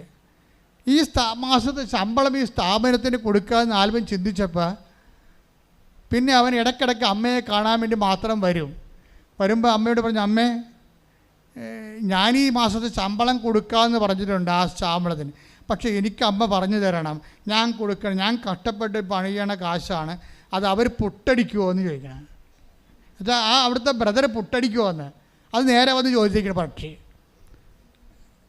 അവിടുത്തെ ബ്രദർ ആ രോഗികളെ നോക്കുന്നവൻ്റെ അടുത്താണ് ഞാൻ കാശ് കൊടുക്കാൻ പോണത്. അവരെൻ്റെ കാശ് വാങ്ങിച്ച് അയാൾ സ്വന്തമായിട്ട് കുടുംബത്തിന് വേണ്ടി പുട്ടടിക്കുമോ അമ്മ പറയണം, എന്നാൽ ഞാൻ കൊടുക്കത്തുള്ളൂ എന്ന് പറഞ്ഞു. അവനിങ്ങനെ ആ ഒരു ടൈപ്പാണ്. അപ്പോൾ ഒരു ദിവസം ഇത് അമ്മയോട് ഇങ്ങനെ പറഞ്ഞ് അവൻ ഇറങ്ങുമ്പോൾ പെട്ടെന്നൊരു പഴയ തണുത്ത കാറ്റും മുല്ലപ്പൂവും അടിച്ചുകൊണ്ട് കയറി. അവൻ തിരിഞ്ഞു നോക്കുമ്പോൾ ആ ബ്രദർ അവിടെ നിൽക്കണം. Price the Lord. അപ്പം തന്നെ ആ കാശെടുത്ത് അങ്ങോട്ട് കൊടുത്ത്. അമ്മയുടെ ഒരു രീതി അതാ. നീ പറഞ്ഞ വിഷമിക്കേണ്ട, അവൻ പുട്ടടിക്കത്തില്ല, അവനെ കൊണ്ട് ഞാൻ ഇവിടെ നിർത്തിയിട്ടുണ്ട്, നീ ഇങ്ങനെയൊക്കെ കോപ്പറായിട്ട് തരാൻ പറയാമെന്ന് എനിക്കറിയാം. അതുകൊണ്ട് എന്ത് രസമാണ് ഇതൊക്കെ കേൾക്കാൻ, നമ്മൾ ഞെട്ടിപ്പോകും. അതായത് നമ്മൾ മാത്രമേ മാതാവിനൊരു മകളുള്ളൂ, ഈ ഭൂമി നമുക്ക് മാത്രമേ പ്രശ്നമുള്ളൂ. നമ്മൾ ദൈവത്തോട് സത്യസന്ധമായിട്ട് ഇടപെടുമ്പോൾ ദൈവം അനുനിമിഷം നമ്മുടെ ഓരോ ചെയ്വനകളും ഓരോ മൂവ്മെൻറ്റ്സും, അപ്പം നീ മൂവ് ചെയ്യണത് എനിക്കറിയാവുന്നല്ലേ പറയണത് അല്ലേ? 139 സങ്കീർത്തനം എന്താ പറയണത്? Take the word of God. ശ്രുതിക്കട്ടെ. ഹല്ലേലൂയ ഹല്ലേലൂയ ഹല്ലേലൂയ ഹല്ലേലൂയ. യേശുവേ നന്ദി. ഹല്ലേലൂയ ഹല്ലേലൂയ ഹല്ലേലൂയ ഹല്ലേലൂയ ഹല്ലേലൂയ. യേശുവേ ആരാധന ആരാധന. 139 സങ്കീർത്തനം 2-ാം തിരുവചനം. ഞാൻ ഇരിക്കുന്നതും എഴുന്നേൽക്കുന്നതും അവിടെ നിന്ന് അറിയുന്നു. ഞാൻ ഇരിക്കുന്നതും എഴുന്നേൽക്കുന്നതും അവിടെ നിന്ന് അറിയുന്ന. എന്റെ വിചാരങ്ങൾ അവിടെ നിന്ന് അകലെ നിന്ന് മനസ്സിലാക്കുന്നു. എന്റെ വിചാരങ്ങൾ അവിടെ നിന്ന് അകലെ നിന്ന് മനസ്സിലാക്കുന്ന. എന്റെ നടപ്പും കിടപ്പും അങ്ങ് പരിശോധിച്ചറിയുന്നു. നടപ്പും കിടപ്പും അങ്ങ് പരിശോധിക്കുന്ന. എന്റെ മാർഗങ്ങൾ അങ്ങേക്ക് നന്നായി അറിയാം. എന്റെ മാർഗങ്ങൾ നന്നായി അറിയാം. ഒരു ചിന്ത, take the word of God. ഒരു വാക്ക് എന്റെ നാവിൽ എത്തുന്നതിന് മുമ്പ് തന്നെ, ഒരു വാക്ക് എന്റെ നാവിൽ എത്തുന്ന മുമ്പ് തന്നെ കർത്താവേ അത് അവിടുന്ന് അറിയുന്നു. കർത്താവേ അങ്ങ് അവിടുന്ന് അറിയുന്നു. അതായത് ഒരു ചിന്ത എൻ്റെ ഉള്ളിൽ വരുന്ന മുമ്പ് തന്നെ നീ എന്താണ് മനസ്സിൽ ഓർക്കണത് അതിനെല്ലാം നിന്നോട് മറുപടി പറഞ്ഞുകൊണ്ടിരിക്കുന്ന, നിൻ്റെ കൂടെ സഞ്ചരിക്കണ ദൈവം. ഉടമ്പടിയിലല്ലാതെ ഇത്രയും കൃത്യമായിട്ട് ഞാൻ ആരിലും ഇന്നുവരെ എൻ്റെ വ്യക്തിപരമായ അനുഭവത്തിൽ ദൈവത്തെ അനുഭവിച്ച് ഞാൻ കണ്ടിട്ടില്ല. അത്രക്ക് ഭയങ്കരമായ രീതിയിലാണ് ദൈവം സത്യസന്ധമായ ഉടമ്പടി ജീവിതക്കാരോട് ദൈവം ഇൻട്രാക്ട് ചെയ്യുന്ന രീതികൾ. അതിനുശേഷം അവന് പരീക്ഷ 19-3-22 പരീക്ഷ എഴുതി വെച്ചാണ് ഉടമ്പടി എടുക്കുന്നത്. 22 പരീക്ഷയുടെ അവസ്ഥ ഭയങ്കരമാണ്. 22 പരീക്ഷ സെൻട്രൽ ഗവൺമെൻറ് പരീക്ഷ എഴുതിയിട്ടാണ് വന്ന് ഉടമ്പടി എടുക്കുന്നത്. പരീക്ഷയ്ക്ക് പൊട്ടി. പരീക്ഷ പൊട്ടിയിട്ടില്ല, റിസൾട്ട് വന്നിട്ടില്ല. പക്ഷേ എഴുതിയപ്പോൾ തന്നെ മനസ്സിലായി ഇതിൽ നിന്നൊന്നും കിട്ടാൻ പോണില്ല. പക്ഷേ ഞാൻ തോറ്റാലും കുഴപ്പമില്ല, ഞാൻ ജയിച്ചിരിക്കണം. കാര്യം എന്താണ്? അമ്മ എൻ്റെ കൂടെ സഞ്ചരിക്കണമെന്ന്. അതാണ് പ്രശ്നം. പരീക്ഷ തോറ്റ്, പരീക്ഷ എഴുതി, പക്ഷേ റിസൾട്ട് വന്നിട്ടില്ല. പക്ഷെ പൊട്ടപ്പരീക്ഷയായിരുന്നു, റിസൾട്ട് വന്നിട്ടില്ല. പക്ഷെ തോറ്റാലും എനിക്കത് ഫീലില്ല. എന്താ കാര്യം? അമ്മയെ ഞാൻ അറിഞ്ഞല്ല, കണ്ടല്ല, എൻ്റെ കൂടെ അമ്മ സന്തോഷം എൻ്റെ കൂടെ സഞ്ചരിക്കുന്നുണ്ടല്ല. ആധ്യാത്മികമായ ആന്തരിക അഭിഷേകത്തിലെ തകർച്ചകളെ അതിജീവിച്ചുകൊണ്ട് ഇവൻ അങ്ങനെ പോവുകയാണ്. എന്നിട്ട് വരാൻ പോണ തകർച്ചയെപ്പോലും അവൻ മുൻകൂട്ടി അതിജീവിച്ചുകൊണ്ടുള്ള ഒരു ആത്മശക്തി ഇവന് ലഭിച്ചിരിക്കുകയാണ്. ഇതാണ് ആത്മശക്തി എന്ന് പറയുന്നത്. അതായത് തോറ്റാനിക്ക് പ്രശ്നമില്ലെന്നൊക്കെ പറഞ്ഞ ആ ഒരു വകുപ്പിലാണ്. എന്തൊരു അനുഭവമാണെന്ന് ചോദിക്കുക നിങ്ങൾ. എന്നിട്ട് പക്ഷെ അങ്ങനെയല്ല. അമ്മ എന്തു ചെയ്യും? അമ്മ ഇവനോട് പറയും, ഇനി നീ വാങ്ങിച്ച ഒരു കെട്ട് പത്രം വാങ്ങിച്ച് പരീക്ഷ പ്രവർത്തനം ചെയ്യാൻ ഇവന് പ്രയാസം ഉണ്ടായിരുന്നു. അവൻ ഇപ്പോൾ 5 കെട്ട് പത്രം മേടിച്ച് പരീക്ഷ പ്രവർത്തനം ചെയ്തിട്ട് 10 പത്രം വീട്ടിൽ ഇരിപ്പുണ്ട്. അപ്പോൾ അമ്മ പറയും, റിസൾട്ട് വരാനായി, പത്രം 10 വീട്ടിൽ ഇരിപ്പുണ്ടെന്ന് പറയും. എന്ത് രസമായി സാക്ഷ്യം കേൾക്കാമെന്ന് പറയാം. മറ്റേ നീ തോക്കുമെന്ന് പറഞ്ഞ പരീക്ഷയില്ലേ, അതിന് റിസൾട്ട് അടുത്ത ദിവസം വരും. പക്ഷേ നിൻ്റെ പരീക്ഷ പ്രവർത്തനത്തിന് 10 പത്രം എക്സ്ട്രാ വീട്ടിൽ ഇരിപ്പുണ്ടെന്ന് പറയും. ഉടനെ ഇവൻ പരിവേഷം എടുത്തിട്ട് ആ 10 പത്രം കൊണ്ടുപോയി എല്ലാവർക്കും കൊടുക്കണമല്ല. ഇവൻ പത്രമായിട്ട് പുറത്തിറങ്ങുമ്പോഴുണ്ട് ഈ പരന്താർക്കണ പോലെ വന്ന ആൾക്കാർ പത്രം മേടിച്ചുകൊണ്ട് പോകും. അപ്പോൾ ഇതൊരു പുതിയ കാലമാണ്. ഒരു പത്രം കൊടുക്കാൻ ഞാൻ എന്തുമാത്രം കഷ്ടപ്പെട്ടു. ഇന്ന് പത്രം എന്ന് പറയുമ്പോൾ ആൾക്കാർ ആർത്താർത്ത് വന്ന് വാങ്ങിച്ചുകൊണ്ട് പോവുകയാണ്. അത് വല്ലാത്തൊരു അനുഭവമാണ് അവന്. അവന് പത്രം കൊടുത്ത് തീർന്ന് അപ്പോഴുണ്ട് അവൻ്റെ ബർത്ത്ഡേക്ക് അമ്മയോട് പറഞ്ഞു, അമ്മ ബർത്ത്ഡേ ആണ് വരണത് കേട്ടാന്ന് പറഞ്ഞു. അപ്പോൾ അത് തിരിച്ച് പറയാം, പത്രം കൊടുത്തേ എൻ്റെ ബർത്ത്ഡേ വരുന്നുണ്ടെന്ന് പറയും. അപ്പോൾ ബർത്ത്ഡേ അന്ന് തന്നെ റിസൾട്ട് വന്ന് അവൻ പാസ്സായി. ഞാൻ പറഞ്ഞത് ഒരാളെങ്കിലും സഞ്ചരിക്കുന്ന വഴികൾ കണ്ടില്ലേ. പിന്നെ ഉടനെ ടെസ്റ്റിന് വിളിക്കും. ടെസ്റ്റിന് വിളിക്കുമ്പോൾ സർട്ടിഫിക്കറ്റ് വെരിഫിക്കേഷൻ ടെസ്റ്റിന് വിളിക്കും. പിന്നെ വേറെ ടെസ്റ്റൊക്കെ ഉണ്ടായിരുന്നു. ആ ടെസ്റ്റിന് മെഡിക്കൽ ഓരോ കാര്യപരിപാടിയൊക്കെ ടെസ്റ്റൊക്കെ ഉണ്ടല്ലോ. ആ ടെസ്റ്റിനാവാൻ പറയണത് 1 മണിക്കൂറാണ് എനിക്ക് ടെസ്റ്റിനുള്ളത്. പക്ഷേ എനിക്ക് 1.5 മണിക്കൂർ ഉണ്ടായാലും ചെയ്യാൻ പറ്റത്തില്ല. പക്ഷേ 40 മിനിറ്റ് കൊണ്ട് ഞാനത് ചെയ്ത് മാറ്റി. അതായത് അവിടെയും ടൈം ഷോർട്ടണിങ് വന്നാൻ പറയുന്നത്. ടൈം ഷോർട്ടണിങ് അവർ തന്നെ വ്യാഖ്യാനിക്കണം അവിടെ ജീവിതാനുഭവങ്ങളെ. 1 മണിക്കൂർ കൊണ്ട് 1.5 മണിക്കൂർ കൊണ്ട് എഴുതേണ്ട പരീക്ഷ 1 മണിക്കൂറെ കൊടുത്തിട്ടുള്ളെങ്കിലും 40 മിനിറ്റ് കൊണ്ട് അമ്മ അത് ചിക്കാതെ എഴുതി തീർത്ത് കളഞ്ഞു. അതാണ് അതിൻ്റെ പറയും, ഇതാണ് ടൈം ഷോർട്ടണിങ് എന്ന് അമ്മ എനിക്ക് തന്ന ടൈം ഷോർട്ടണിങ് എന്ന് പറയും. പിന്നീട് അവനെ സർട്ടിഫിക്കറ്റ് വെരിഫിക്കേഷന് വിളിക്കാം. സർട്ടിഫിക്കറ്റ് വെരിഫിക്കേഷന് വേണ്ടി വിളിക്കുന്ന ആൾ ഹൈദരാബാദിൽ നിന്നൊരു ഹിന്ദിക്കാരത്തെ വിളിക്കും. ഇംഗ്ലീഷ് ഹിന്ദിയിൽ സംസാരിക്കും. നിനക്ക് 1-ാം തീയതി 2-ാം തീയതി സർട്ടിഫിക്കറ്റ് വെരിഫിക്കേഷൻ ആണെന്ന് പറയും. അപ്പോൾ ഉടനെ യെസ് മാഡം ഞാൻ റെഡി എന്നൊക്കെ പറഞ്ഞ് ഞാൻ ഓക്കെ ആണെന്നൊക്കെ പറയും. പക്ഷേ ഇവൻ പറയും, എൻ്റെ സർട്ടിഫിക്കറ്റ് വെരിഫിക്കേഷൻ ഈ ഹിന്ദിക്കാരത്തിനെ വരണമെങ്കിൽ എൻ്റെ കാര്യം കട്ടപ്പോയിരിക്കും. എനിക്ക് ഹിന്ദി അറിയാൻ പറ്റും, മണ്ണം കേട്ട് അറിയാൻ പറ്റില്ല. അമ്മേ എങ്ങനെയെങ്കിലും മലയാളി വെക്കാൻ പറ്റുമോ എന്ന് ചോദിക്കും. ഉടനെ രാത്രി ആകുമ്പോൾ ഒരു മലയാളി വിളിക്കും, ഞാനാണ് നിൻ്റെ സർട്ടിഫിക്കറ്റ് വെരിഫിക്കേഷൻ ചെയ്യണമെന്ന്. ശ്രുതിക്കട്ടെ ഹല്ലേലൂയ. നിങ്ങളെ ഒന്ന് ചിന്തിച്ച് നോക്കിക്കേ, ഇതെന്നാ പരിപാടിയാണ്. അവനെന്താ പറഞ്ഞത്? ഹിന്ദിക്കാരത്തിയോട് ഞാൻ സർട്ടിഫിക്കറ്റ് വെരിഫിക്കേഷൻ ചെയ്താൽ എനിക്ക് ഹിന്ദി അറിയാൻ പാടില്ല, പണി മേടിക്കും ഞാൻ. അതുകൊണ്ട് എനിക്ക് വേണ്ടി അമ്മ ഒരു മലയാളിയെ വെക്കണം. 2.5 മണിക്കൂറിനുള്ളിൽ അമ്മയോട് മാത്രമല്ല പറഞ്ഞത്, അവരോട് പറഞ്ഞതല്ല, ആ മലയാളി വിളിക്കുവേനെ ഉടനെ, ഞാനാണ് നിൻ്റെ സർട്ടിഫിക്കറ്റ് വെരിഫിക്കേഷൻ ചെയ്യണമെന്ന്. ആ സർട്ടിഫിക്കറ്റ് വെരിഫിക്കേഷൻ കഴിഞ്ഞപ്പോൾ ഇവന് അടുത്ത പ്രശ്നം വരാൻ പോണത്, ഇവന് മെഡിക്കൽ സർട്ടിഫിക്കറ്റ് വേണം. അതിൻ്റെ കയ്യിരിക്കണത് ഒരു ജൂനിയർ സർജൻ്റെതാണ്. അത് പറ്റത്തില്ല, റിജക്റ്റാണെന്ന് പറയും. അത് സീനിയർ സർജൻ്റെ വേണമെന്ന് പറയും. അപ്പോൾ സീനിയർ സർജന് വേണ്ടി എറണാകുളത്ത് വന്നിട്ട് എറണാകുളം ജില്ലാ ആശുപത്രിയിലേക്ക് സീനിയർ സർജനെ കാണാൻ വേണ്ടി ഇറങ്ങുന്ന സമയത്ത് വണ്ടി തിരിഞ്ഞ് കളമശ്ശേരി മെഡിക്കൽ കോളേജിലേക്ക് പോകും. അവിടെ ഇവൻ ചെല്ലുമ്പോൾ സീനിയർ സർജൻ കാത്തു നിൽക്കില്ല. ഇവനെ ഒരു മാഡം കാര്യം പറയും, എൻ്റെ അവസ്ഥ ഇതാണെന്ന് പറയും. 1 മണിക്കൂറിനുള്ളിൽ സർട്ടിഫിക്കറ്റ് വെരിഫൈ ചെയ്ത് സർട്ടിഫിക്കറ്റ് കൊടുക്കും. അതായത് മാതാവ് ഒരു കാര്യം ഏറ്റെടുത്ത പിന്നെ എണ്ണയിട്ട യന്ത്രം പോലെ നീ എങ്ങോട്ട് പോകണം, നീ നടക്കേണ്ട വഴിയെന്ന് ഞാൻ എപ്പോഴും പറഞ്ഞില്ലേ. നീ നടക്കേണ്ട വഴി നിൻ്റെ മുഖത്ത് നോക്കി ഉപദേശിക്കുക മാത്രമല്ല, നിന്നെ കൂട്ടിക്കൊണ്ടുപോയിരിക്കും. കൈയടിച്ച് കർത്താവ്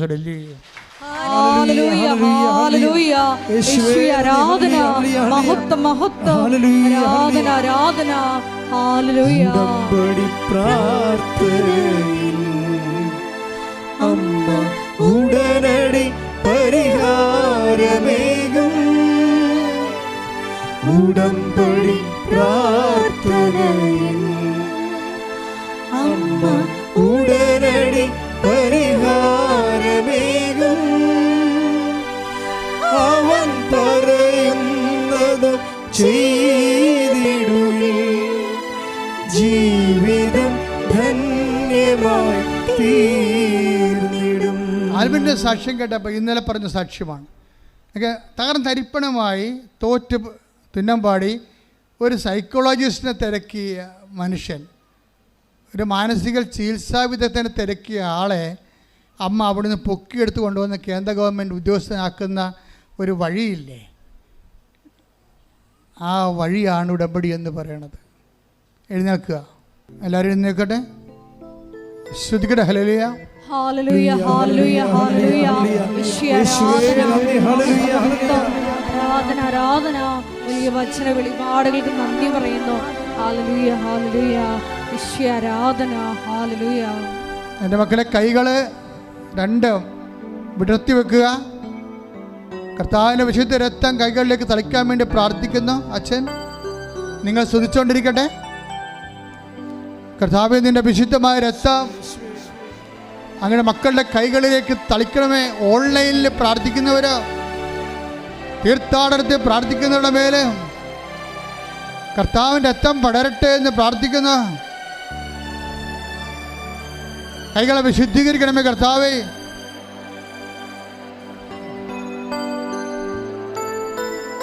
രണ്ട് കൈകളും നെഞ്ചത്ത് വെച്ചുകൊണ്ട്, നെഞ്ചില നെറ്റിയിലും വെച്ചുകൊണ്ട് അതിശക്തമായി ശ്രദ്ധിക്കട്ടെ.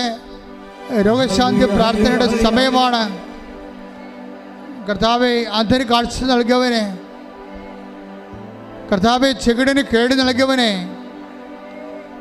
കർത്താവെ ഊമന് സംഭാഷണ ശക്തി നൽകിയവനെ, കർത്താവെ മഹോദരോഗ്യം സുഖപ്പെടുത്തിയവനെ, കർത്താവെ തലവാരോഗ്യം സുഖപ്പെടുത്തിയവനെ, കർത്താവെ മരിച്ചവനെ ഉയർപ്പിച്ചവനെ, നിന്റെ തിരുനാമം സ്തുതി പറയുന്ന കർത്താവെ, ഉച്ച മുതൽ ഉള്ളങ്കാല് വരെ ഓരോ കോശങ്ങളിലും ഓരോ പെശികളിലും രക്തഞരമ്പുകളിലും ആന്തരിക അവയവങ്ങളിലും തലച്ചോറിലും തൊണ്ടയിലും ഹൃദയത്തിലും കരളിലും ഉദരത്തിലും കുടലിലും ആന്തരിക അവയവങ്ങളിലും ഗർഭാശയത്തിൽ മൂത്രാശയത്തിൽ ആമാശയത്തിൽ പ്രശ്നങ്ങളിൽ കർത്താവ് അസ്ഥികളിലെ പേശികളിലെ കർത്താവിൻ്റെ രക്തം പടരട്ടെ.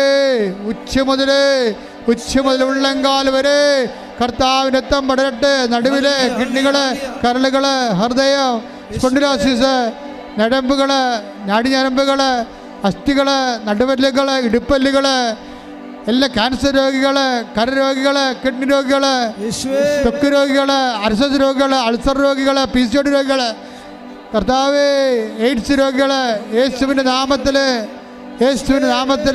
എപ്പിലെപ്സി രോഗികൾ കർത്താവിൻ്റെ നാമത്തിൽ സൗഖ്യം പ്രാപിക്കട്ടെ. കർത്താവിൻ്റെ നാമത്തിൽ സൗഖ്യം പ്രാപിക്കട്ടെ.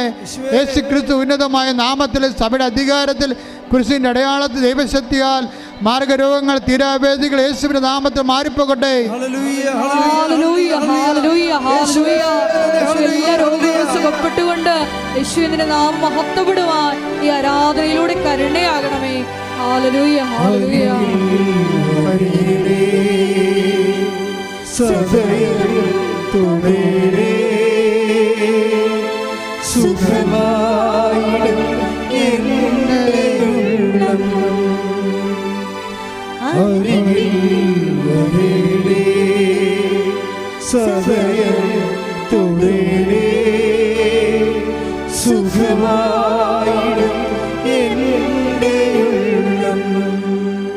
കൈകൾ നെഞ്ചത്ത് വെച്ച് വിശ്വാസ പ്രമാണം ചെയ്തുകൊണ്ട് നിൽക്കട്ടെ. ജോലിയില്ലാത്തവര്, വീടില്ലാത്തവര്, കുടുംബ തകർച്ച വന്നവർ പോയവര്, തൊഴിൽ തകർച്ച വന്നു പോയവര്, വരുമാനമില്ലാത്തവർ വരെ, മുട്ടിയവര്, കുടുംബ ബന്ധങ്ങൾ അകന്ന് ജീവിക്കുന്നവർ, അങ്ങനെ വ്യത്യസ്തങ്ങളായ വിഷമത അനുഭവിക്കുന്നവർക്ക് വേണ്ടി പ്രാർത്ഥിക്കുന്ന സമയമാണ്. ശ്രുതികട്ടെ കർത്താവേ, ശ്രുതികട്ടെ. കർത്താവിൻ്റെ ഉന്നതമായ നാമത്തിന് സ്വന്തം ചെയ്യുന്ന കർത്താവേ, കർത്താവിൻ്റെ വിശുദ്ധ പൗരോഹിത്യത്തെ മഹത്വപ്പെടുത്തുന്ന കർത്താവേ, കർത്താവ് സഭയിലുള്ള സാന്നിധ്യം പ്രകടമാക്കണ കർത്താവേ, ജോലിയില്ലാത്തവർ സമർപ്പിച്ച് പ്രാർത്ഥിക്കുന്ന കർത്താവേ, വീടില്ലാത്തവരെ സംബന്ധിച്ച് പ്രാർത്ഥിക്കുന്ന കർത്താവേ, മക്കൾ അകലങ്ങളിലുള്ളവർ വിദേശത്ത് പോകാൻ വേണ്ടി പ്രാർത്ഥിക്കുന്നുണ്ട് കർത്താവേ, അവിടെ ജോലിയില്ലാതെ വിഷമിക്കുന്നുണ്ട് കർത്താവേ, പാർട്ട് ജോലി കിട്ടാത്തവരുണ്ട് കർത്താവേ, അവിടെ അഡ്മിഷൻ ഇപ്പോൾ വെക്കാത്തവരുണ്ട് കർത്താവേ, ഈശോ ബാങ്ക് ലോൺ പാസ്സാകാത്തവരുണ്ട് കർത്താവേ, വീട് മറ്റു തരത്തിലുള്ള നാട്ടിലുള്ള ജോലികൾ, സംസ്ഥാന ജോലികൾ, PSC ജോലികൾ, UPSC ജോലികൾ കർത്താവെ, ഓരോരോ ജോലികൾക്ക് വേണ്ടി, സ്വകാര്യ ജോലികൾക്ക് വേണ്ടി ഒക്കെ അന്വേഷിക്കുന്നവർ, ആശ്രയിക്കുന്നവർ, പഠിച്ചിട്ടുള്ളവർ, അതിനുവേണ്ടി കാത്തിരിക്കുന്നവർ, പരീക്ഷ കഴിഞ്ഞവർ, ഇൻ്റർവ്യൂ, ടെസ്റ്റ്, അതുപോലെ തന്നെ പലതരത്തിലുള്ള വിസ ലഭിക്കാത്തവർ, PR കിട്ടാത്തവർ, ഗ്രീൻ കാർഡ് കിട്ടാത്തവർ, ഈശോ ഇങ്ങനെ ഓരോരോ വിഷമങ്ങൾക്ക് വേണ്ടി പ്രത്യേകം പ്രാർത്ഥിക്കുന്നവർ, ഈ ആഴ്ചയിൽ ഈ മാസത്തിൽ ഇൻ്റർവ്യൂ ഉള്ളവർ, ടെസ്റ്റ് ഉള്ളവർ, യാത്ര ഉള്ളവർ, അവരെല്ലാവരും സംബന്ധിച്ച് പ്രാർത്ഥിക്കുന്ന യേശുക്രിസ്തു ഉന്നതമായ നാമത്തിലെ സഭയുടെ അധികാരത്തിൽ കുരിശിൻ്റെ അടയാളത്തിൽ ജീവിത ദുരിതങ്ങൾ, തടസ്സങ്ങൾ മാറിപ്പോകട്ടെ എന്ന് പ്രാർത്ഥിക്കുന്ന ഹല്ലേലൂയ, ഹല്ലേലൂയ, ഹല്ലേലൂയ. ഈശോയെ, എല്ലാ ജീവിതദുരിതങ്ങളും ഏറ്റെടുത്തുകൊണ്ട് ഈശോയുടെ നാമം ഈ ആരാധനയിലും മഹത്വപ്പെടുത്തണമേ എന്ന് പ്രാർത്ഥിക്കുന്നു. ഞങ്ങളെ സാക്ഷികളാക്കി ഉയർത്തണമേ എന്ന് പ്രാർത്ഥിക്കുന്നു. Hallelujah, hallelujah.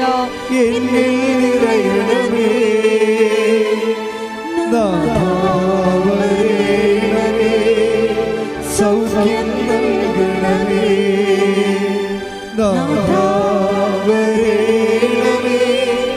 എന്നിൽ നിറയണമേ, നാഥാവരേണമേ, സൗഖ്യം നൽകണമേ.